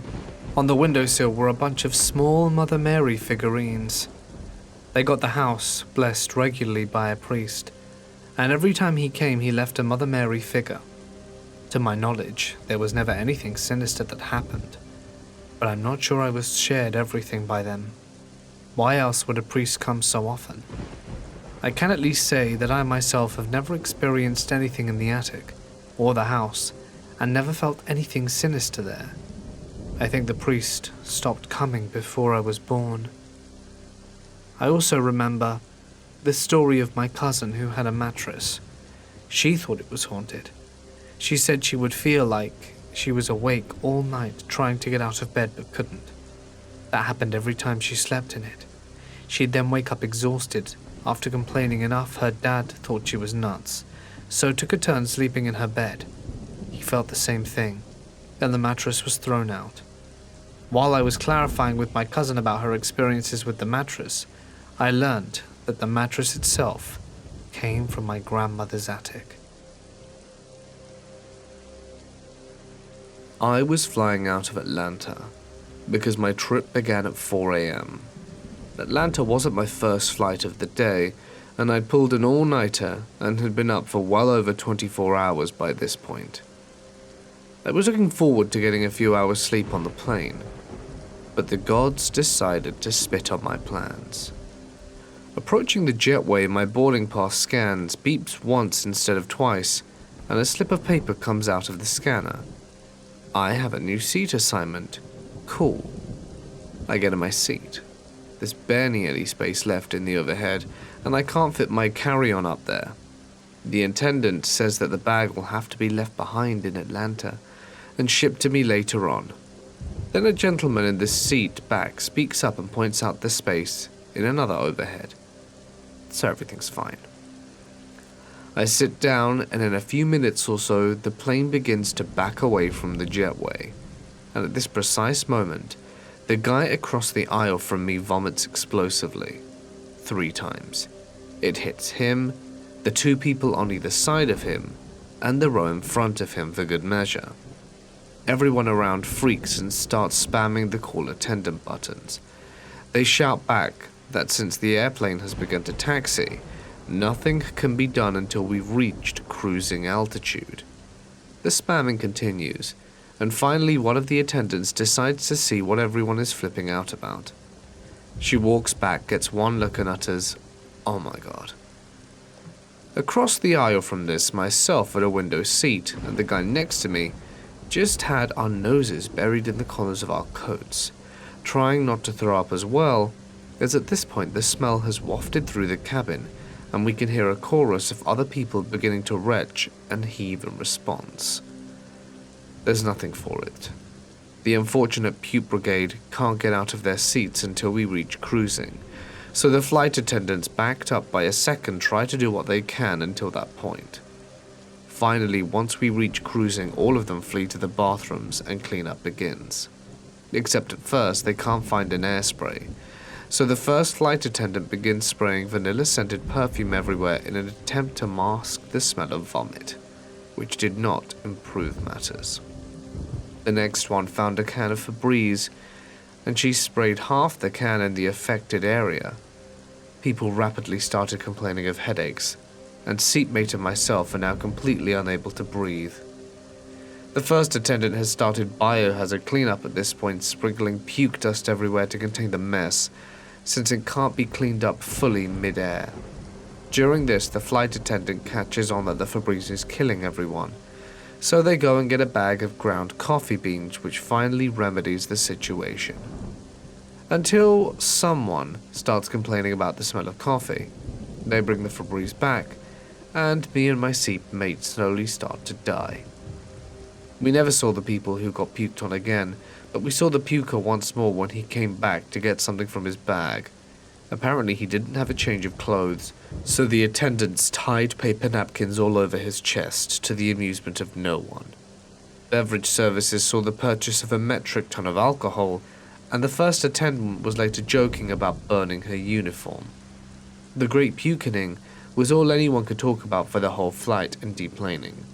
As soon as we landed, phones came out so that everyone could complain to their friends and relatives. No sleep was had on those 2 hours. I was asked to babysit some young children of a friend of my mum's. The 3 boys aged 4, 7 and 9 were already in bed when I got to the house. I was just expecting to keep an eye on the children from 7 till 10 so that the parents could go out for dinner. The house was old, but had a pretty cozy feeling, and so I'm settled up in front of the fire in the lounge and start studying for a biology exam. A new family kitten kept me company as I studied, sleeping on the couch next to me. I'm unsure what time it was, but all of a sudden the kitten jumped off the couch and went and stood next to the open door that led to the front entrance hallway. It just sat there staring upwards, and when I looked in the direction, a strange feeling came over me. It felt as if someone was staring at me. I felt sick and anxious, and as if whatever was staring was unsure of me. I don't know how, but I felt as if the presence was an older woman. After a few minutes, the feeling quickly disappeared, and I felt welcome in the house again. At this time, the kitten stopped staring up and joined me on the couch. I checked on the boys who were fast asleep and went back to studying. The next day I explained the experience to my mum, who then shared the experience with the mum of the kids I babysat. She told my mum that the house had been in her family for over 100 years, and the most recent death in the 1980s had been her grandmother. Her son, the 4-year-old, talks all the time about Nana and how Nana visits him in his room. She did not know what he meant until one day she was going through some old belongings, and her son pointed to a photo of her grandmother saying, "That's Nana." I believe the presence I felt was the grandmother, and that she was also babysitting the children on that very night. About 6 months ago, my man and I were in Seattle. There was a big snowstorm that hit then, and we were in it, homeless too. My man made a call to his ex-stepbrothers pleading for help after some guy ran our car off the road. I was left with cracked ribs and ended up losing my job because I obviously couldn't work for months. We were living in that car and saving for a place. We ended up spending our savings on hotel rooms and trying to find a room to rent. No one would accept couples at all. Most just wanted younger women. So I made a shot in the dark to call my mother's friend, who I hadn't seen in 16 years. She paid for our Amtrak from Olympia to Wenatchee. We couldn't reach our destination as we had cats. Amtrak had a 7-hour limit on animals, so his ex-stepbrother was going to pick us up in Wenatchee. Once we reached Seattle though, the snow was coming down and our train delayed. We couldn't sleep at the station, so my mama foot the bill for the cheapest hotel in the area and decided to walk as far as we could so the cab wouldn't be overly expensive. Well, St. James Street is a hill, a hell of a hill, straight up and awful for someone who's injured. We stop about halfway for a break, and this is where we see a tall, well-built man eyeing us. I immediately went on guard. I knew how he was watching us and looking at our cart. We had stolen an Amtrak cart and covered our cats with blankets and secured them down. They looked like luggage, well-kept luggage. He kept getting closer and walking on either side of us. My brain thought, these are my babies. And I told my man we should make it to the next block, and he followed us. But I was tired, and my chest ached. We had to stop. So did he. I was done at this point. He ignored my man because I'm sure he saw me in pain and thought he could intimidate me or something. And once he was within a foot of the cart he was so fixated on, I stepped up. "Hello, can I help you with something?" I made sure to say it very loudly to grab his attention. About 5 people looked at us. His eyes met mine, and I felt the challenge in his. I turned my smile into a glare and challenged him right back, and he stepped closer to me. "I dare you to try," I growled. He wanted our stuff. He didn't know only cats were under the blankets. Doubt he would have believed that anyway. The man glared back at me and then looked at my man, then back at me. "Walk away," I said lowly at my limit. Come hell or high water, cracked rib or not, he wasn't going to touch the cart holding my fur babies. And my man came up to my side. He's skinny but strong. Makes me mad when we wrestle. He always wins. Thank the Lord this was enough for the guy to finally look around at the few bystanders watching the ordeal go down, and after a few more seconds just turned and began walking away. We called a cab the moment he was out of sight. This happened only about 10 minutes after we'd left, and I knew he was trying to rob us. Must have looked like easy targets, and I was hurt and it showed. And the look in his eyes confirmed everything, the intent to hurt. But I honestly would have risked hurting myself further to protect my man and cats. I knew my man could handle this, but that's not who I am. Fear is felt initially, but I push it away. I can be scared after I'm safe. I would have become that guy's worst nightmare had he taken one more step. When my stepdad was getting his pilot's license years ago, he was doing all kinds of tricks in a small aircraft, flying it up and down like a zigzag. Before one of the drops, my sister had taken her seatbelt off, unbeknownst to everyone else on the plane, because she dropped her Furby on the floor. The plane went down, she went up. Her head split and splurted blood everywhere and completely drenched me. We sat like that, drenched in her blood for hours, until we could have an emergency landing on a hospital roof in the middle of nowhere. We have photos from that day, standing on the wing with our Furbies in our hands, which is happy and creepy to look back on. When I was young, around 7 to 8 years old, I was napping in my room, which I shared with my younger brothers.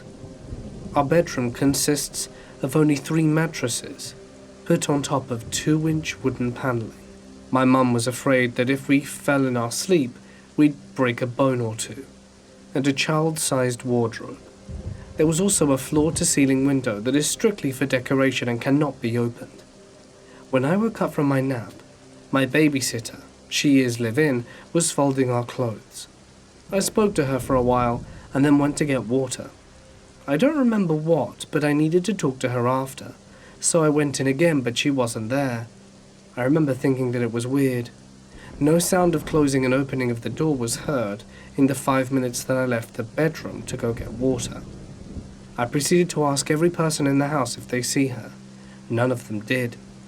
So I went inside the room for a second time, searching. Maybe she somehow hid somewhere there. Still could not find her. So I went out again and searched the house before eventually going back to the bedroom for the 3rd time. There she was, sitting in the bed folding clothes like nothing had happened. I asked her where she went, and she replied, and I quote, "What are you talking about? I've been here the entire time." But I was shouting at you, asking where you kept going in and out of the room, but you wouldn't answer. She thought I was pulling a prank on her, and had me reprimanded.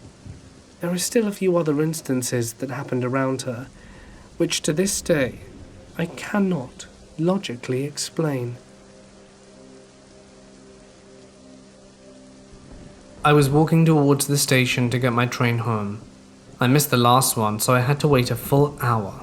Because of the coronavirus, there aren't that many trains anymore, and I decided to call a friend of mine to kill time. When I walked down the stairs to the platform, a guy who was sitting next to the bike rack stood up and followed me. I went to sit at a bench and put my bag next to me. The guy who was following me walked even closer at first, and I thought nothing of it. He surely was going to pass me, right? At 2 meters distance, he locked eyes with me, grinned, and walked straight towards me, sitting next to me on my bag while grinning at me. Our shoulders touched, that's how close we were sitting. Keep in mind this was recent and during the pandemic. We were still the only ones at the station and the train wouldn't be coming for a long time. I did the most logical thing when someone strange sits on your bag. Jerked my bag away from him and walked a bit further away while swearing at him for a bit. My mate went on to tell me some personal stuff on the phone, so I didn't want a stranger hearing that, so I walked over to the next bench. When I sat down, I saw the guy stand up immediately and walk over to me. He was trying to get my attention, leaning into my view, grinning and waving all the while. When he started coming closer again, I flipped him off, and really should have said piss off, especially in these dangerous times, and walked past him. This time I positioned myself so I could see him approach me as soon as he stood up. Luckily he didn't try anything else. Now I'm wondering why the hell he was even trying in the first place. Creep. In the early 1990s, I worked for a volunteer-based security group. We didn't have a radio license for real walkie-talkies yet, so we had a set of headsets that worked off some common household frequencies. These frequencies were used for child walkie-talkies, cheap cordless phones, drive-through speakers, baby monitors and such. During an outdoor distance test, I picked up some old lady's cordless phone, where she was talking about gross medical stuff, but she couldn't hear us to get her to stop.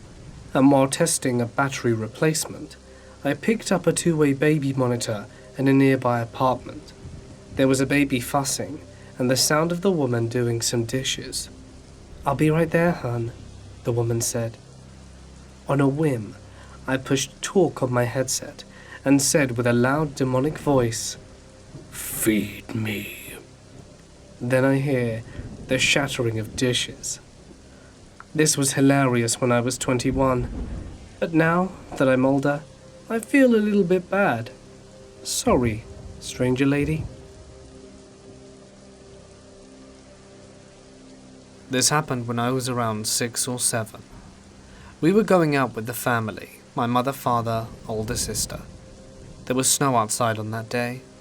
It had already settled 4 to 6 centimeters at least on the ground. The car windows were foggy. Here's where it starts. Everyone was almost done and ready to get into the car, but I was already done, so I pressed the car key and got in. I got into the back seat.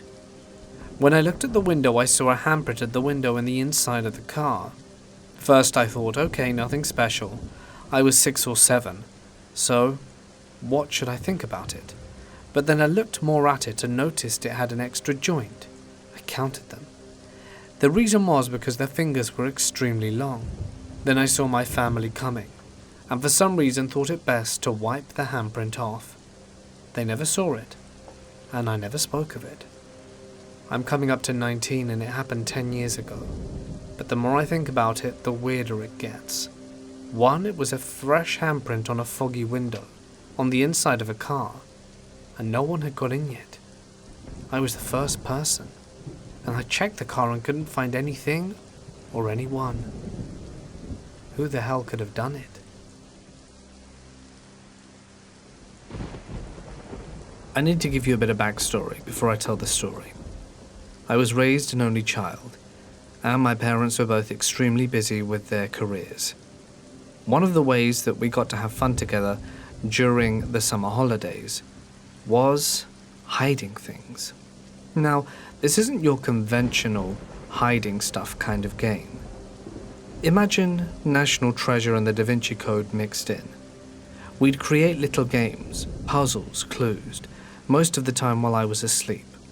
My mum and dad would write these clues, leave keys to boxes and stuff behind the house so that when I'd get up fairly late and my parents would be at work, I'd have something to do other than watch TV.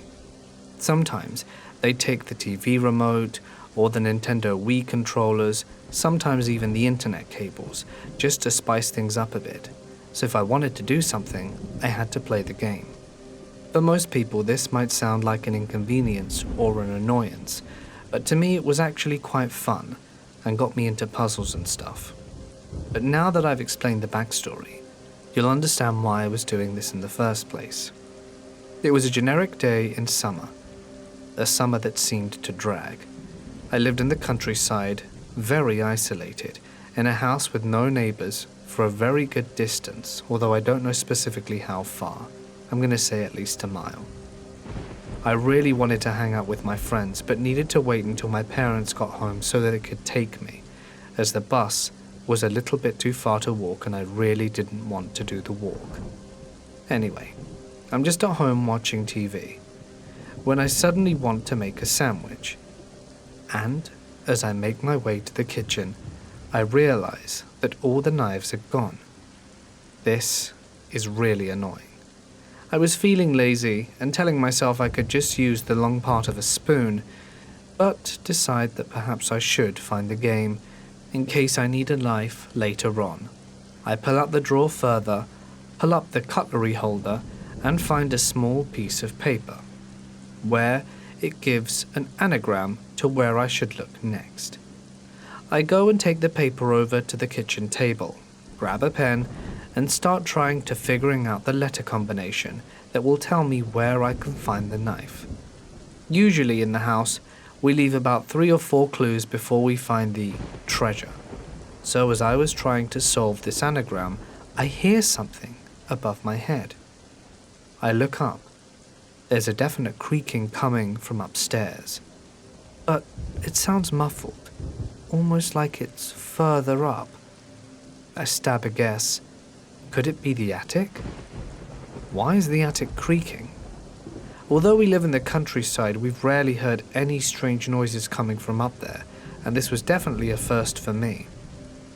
A chill of fright wrung across my back, and I stared up for a few minutes, wondering what to do.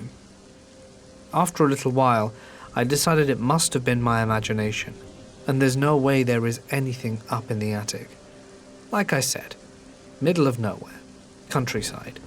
So what could possibly be up there, other than perhaps a wild animal that let itself in? Although I don't know how it would have done that. Regardless, I carry on with my quest. The anagram tells me that it's hidden in a clock. Not any clock, a grandfather clock.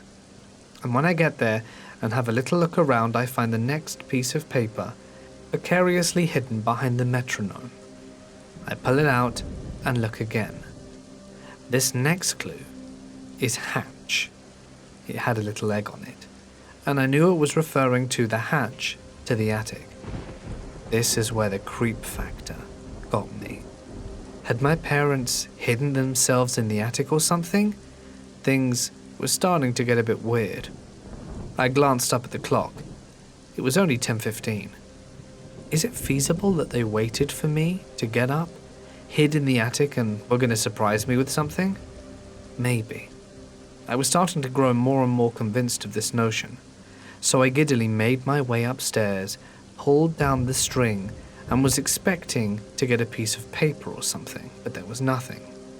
So, I pulled down the ladder, pulled on the light switch, and started taking steps up to the attic. When I got to about the 5th step, I had to turn on the main light switch to illuminate the rest of the attic. I was so excited. I honestly believed I was going to get some sort of surprise for my parents, but as the light came on, there was nothing. There was only one obstacle. Our water heater was up here, so they could have easily hidden behind it, but I was sure with the light turning on they would have made a noise. I slowly and purposefully make creaking noises as I approach the corner that's hidden. And just as I peek my head around the boiler, do I not see my parents, but some disheveled-looking human in what appears to be foul-smelling clothes, old and dank. I think what impressed me the most was the hair. It had become so dirty that it just stuck together. It was honestly disgusting. I had no idea how he even got up there, and for a split second, I didn't know what to do. I was like a deer in headlights. It only took a second to realize what situation I was in, and the fact that he turned his head and opened his eye and stared at me. I almost fell through the attic in horror and quickly scrambled down the stairs, turned the light off, and shut the door in record speed. The piece of paper flitted down to the landing just as I closed the hatch. I didn't even bother picking it up. I ran straight to my bedroom, got my mobile phone, and dialed my parents. My mum said she'd be there within an hour, but to call my dad as he worked nearby. I called my dad, and within 15 minutes he was here, and we were waiting for police. By the time they arrived, they came upstairs, and I refused to open the hatch but told them where he was. It took them no longer than about a minute to handcuff and bring down a really dirty-looking man. He didn't say why he was up there. He didn't say anything at all. Once he left, my dad told me to go downstairs to calm down and to get myself a drink or something while he spoke to the police, just as my mother arrived, so I began filling her in. When my dad came back down with the police officer, they were carrying a small backpack. I assumed it was the homeless man's stuff. Later that evening, my dad filled my mum and I in on what exactly was in the backpack. There was a knife, a rope, duct tape, children's dolls, and a few other questionable things I'd rather not mention. I have no idea what this sicko was planning to do, but the police say that perhaps he knew that I was home alone, and he'd been following my family's movements. He'd taken an opportune moment and then snuck in. Who knows what he wanted to do, or how he got those things. All that I know is that he'll be behind bars for a very long time. I still don't know his name. I refuse to hear it. My father once asked if I wanted to know, but I said no. It brings chills, knowing that playing my silly game almost brought me so close to perhaps death. But what surprises me the most was how he didn't react when I saw him. He just looked at me. Was he really going to use that stuff on me? I have so many questions and so few answers. I really wish there were more to this. As you can imagine, the game my parents played hiding stuff ended after this.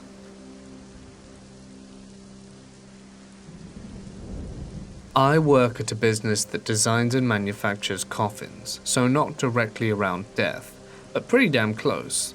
Oftentimes we receive special requests from the deceased family to engrave messages or even images on the coffin. The most common by far is the birth date and death date, the dead person's name, and we even get requests to engrave their face on the coffin. It was about 5 years ago I got a call from someone who had recently ordered a generic wooden coffin. It doesn't matter how many of these calls I've had to take over the years, it's depressing every single time I have to listen to someone talk about their dead loved one. This woman was almost in tears from the second I picked up the phone, and I was certainly in tears by the end of it. She told me the story of her father who had flown Boeing planes throughout the Vietnam War and had gone to become a commercial pilot for Pan Am. Flying airplanes was his entire life. Finally, she told me about how her father had been hit by a sudden heart attack at the age of 74 after being as healthy as a horse his entire life. While lying on a hospital bed, almost waiting to die, he looked out the window and to his right whispered what turned out to be his last words. "Looks like a beautiful night to fly." The woman asked me to engrave those words on his coffin, and I cried for a while after that. I usually go to church with my mum and sister, and last night we went to the Saturday service. After that, we carpooled into my mum's car to get some food and then came back to the parking lot a few hours later to drop me off at my car. It was probably 9 p.m. at this point and we were still in the parking lot, just talking and catching up when we noticed a truck kind of drive around like a maniac. We ignored it until he sped past our car and then immediately stopped and backed up. The guy gets out and runs up to our car and my mum rolls down the window and the first thing this guy says is everyone has hand sanitizer since we're in a pandemic and he needs some. My poor mum was probably freaking out a bit, and it was a little weird to open up with that, but okay. Then he starts saying the service was really good, but quickly walks up next to her. Then he, I don't know, reminds her to give her hand sanitizer. My poor mum is scrambling through her purse and I try to shoot closer and told her to hold on to her arm with my key between my fingers. She finally finds it, pours some into his hand, and he kind of stays there for a second and says he needs more. And as she pours more, he asks for more, and then lingers for a second and kind of walks quickly back to his truck. He stays there for 5 to 10 minutes before driving away, and it really creeped us out, especially my mum. It was like a weird mix of that sugar scene from Men in Black and Ted Bundy, wearing a cast to look less than threatening, talking about church to calm her down. I mean, who knows? I think I listen to way too much true crime stuff, so I might just be paranoid about strangers. But it really freaked me out when he was holding his hands out for more sanitizer, like he was thinking about grabbing her hand each time she poured it out, and staying there idle for 10 minutes. These events took place when I was about 20. I'm a female, and had a steady gig babysitting these kids that I met off my well-known university coach. She gave me the gig, and I was thrilled to go over to her house and meet her kids one day. They liked me, and I got the gig. As time went by, I'd go more and more frequently to their house to babysit. I need to describe the layout so you fully understand. This was a relatively modern London home, perhaps converted at some point, and with 2 floors, which, for me anyway, I find relatively uncommon in London, especially for just one house. You had the ground floor, which was sort of split level. Then you had the first floor and the second floor. It was a pretty nice place, with more than enough room for the mum and her 2 kids. Anyway, the main thing you need to know is that the main bedroom is right above the living room. So, on to the story. I'd picked up the little girl from ballet, and the boy was already home waiting for my arrival, the mother leaving minutes before, so there being very little time in between. As usual, I fed the kids, did a few activities with them before taking them upstairs and doing the whole nighttime routine thing. When they were finally in bed, I got some time to relax to myself. I was currently ploughing through a book that she had on her bookshelf and wanted to know if I could finish it before she got home, as I was on the last few pages and had been reading it every time I babysat. It was around 11 o'clock at night. The mum hadn't come home yet, and I was very entertained in my book, when I hear a creak. The house had wooden floor, and I distinctly hear a creak and then footsteps. Now, after babysitting in this house a number of times already, I sort of identified the footsteps, but these ones I couldn't place. They didn't sound like either children, and the odd thing is, it was coming from directly above me, i.e. the mother's bedroom. The kids' bedrooms were further away, which I found a little bit odd. Part of me hoped that one of them had snuck into the mum's room and then just got off the bed, which wasn't unusual for the little girl to do. But I would always hear her get out of her bed and move across the floor. The sound was unmistakable in the eerie silence.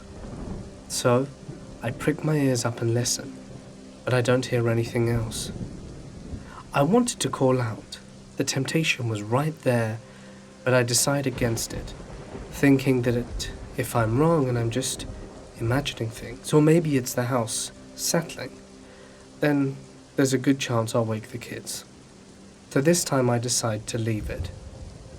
Give or take 5 or 10 minutes, and I hear the noise again. This time, it sounds like someone had gotten off the bed and was walking towards the child's room. The footsteps stopped abruptly, and this time, my heart was telling me that there's no way this was the house settling. These were definite footsteps, made with intention. I knew this time that if someone had gotten off the bed and walked over the first time, there's no way they could have done it a second without me hearing something. A jump would have made the floor and bed sound. There is simply no way. It is impossible and unfeasible. So, I quietly made my way upstairs, and although I say quietly, the floorboard with every step I took up those stairs creaked. So it was almost like a death rattle walking up each and every step. I was convinced by the time I'd reached the top, the kids would be wide awake asking me what was going on, but fortunately for me, there wasn't. I get to the top of the stairs and look down the hallway. The door to the mother's room is open, perfectly open, and I can see inside just fine. The girl's room is right next to her mother's and is closed. The boy's door is behind me and is also closed. I think to myself, there's no way they would have opened and closed those doors so quietly, and a cold chill goes down my back.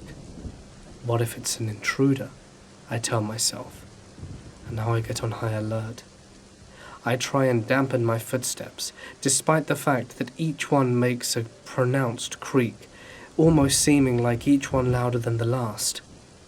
I slowly and carefully tiptoe my way across the loud floor until I reach the mother's room and switch the light on. I examine the windows, which I admit was something I had never, up until this point, done before. I'd never needed to. I'd started babysitting in the summer, and it was always the afternoon or evening when I came, so it was relatively cool by then anyway, and it was winter now, deep winter. No reason to open those. I noticed that they would be impossible to open from the outside, at least not without making a considerable amount of noise and damage. They had a funny little latch that could only be opened from the inside that was actually connected to the board underneath it, so I thought it was very improbable. After having a few tugs, I recognized this was definitely not a point of entry, which just left upstairs. Could have someone got in from the second floor, come down the stairs, and then and only then made the sound? It really depended if the stairs going upstairs made sounds at all.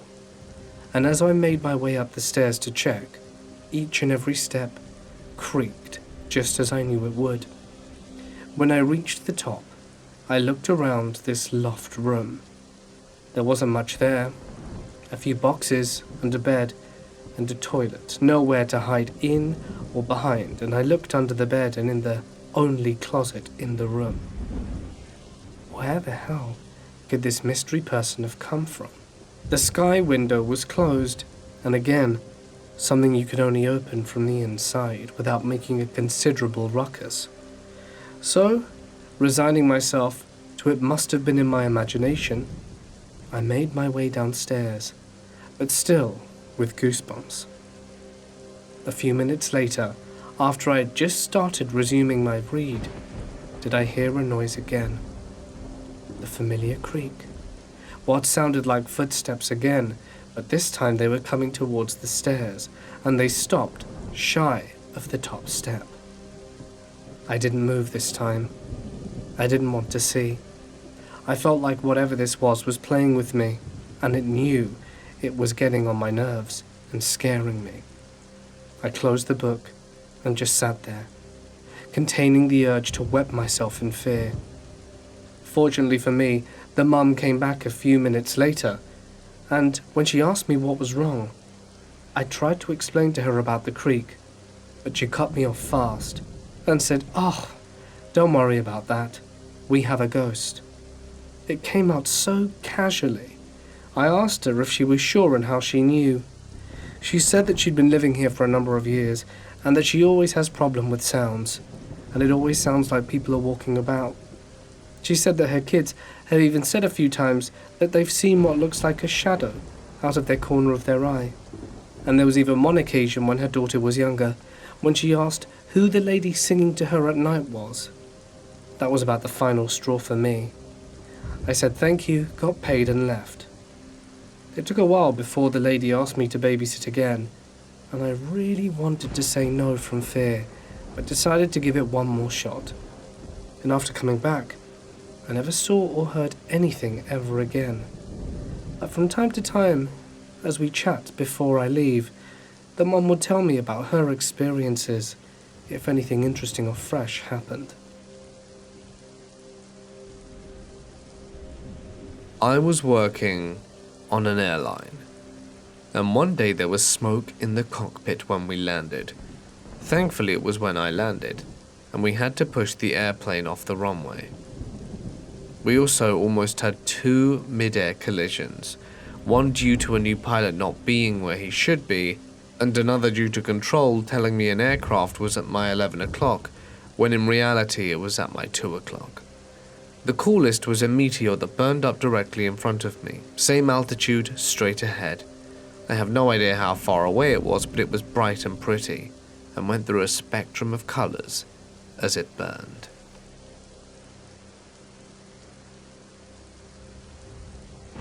I'm a 37-year-old female, and this happened when I was about 11. I lived in a small brick house with my mum and younger brother. There were 2 bedrooms at one end of the house, which were mine and my brother's, with my mum's room being on the opposite end of the house. In my bedroom I had a bunk bed, and I always slept on the top bunk.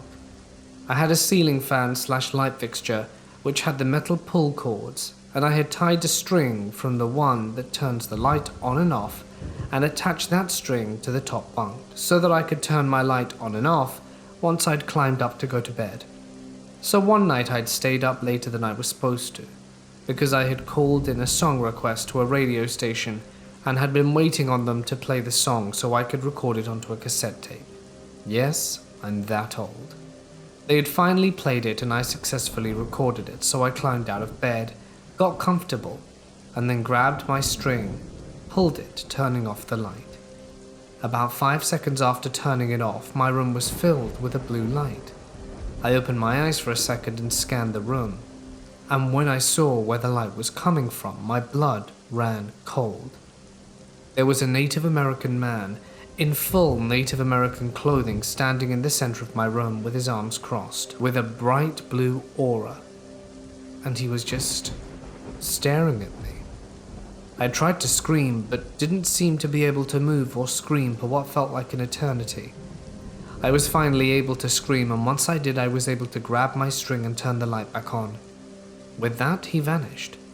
I told my mum it was a bad dream, because she's definitely a non-believer in anything paranormal, and I slept with the light on that night.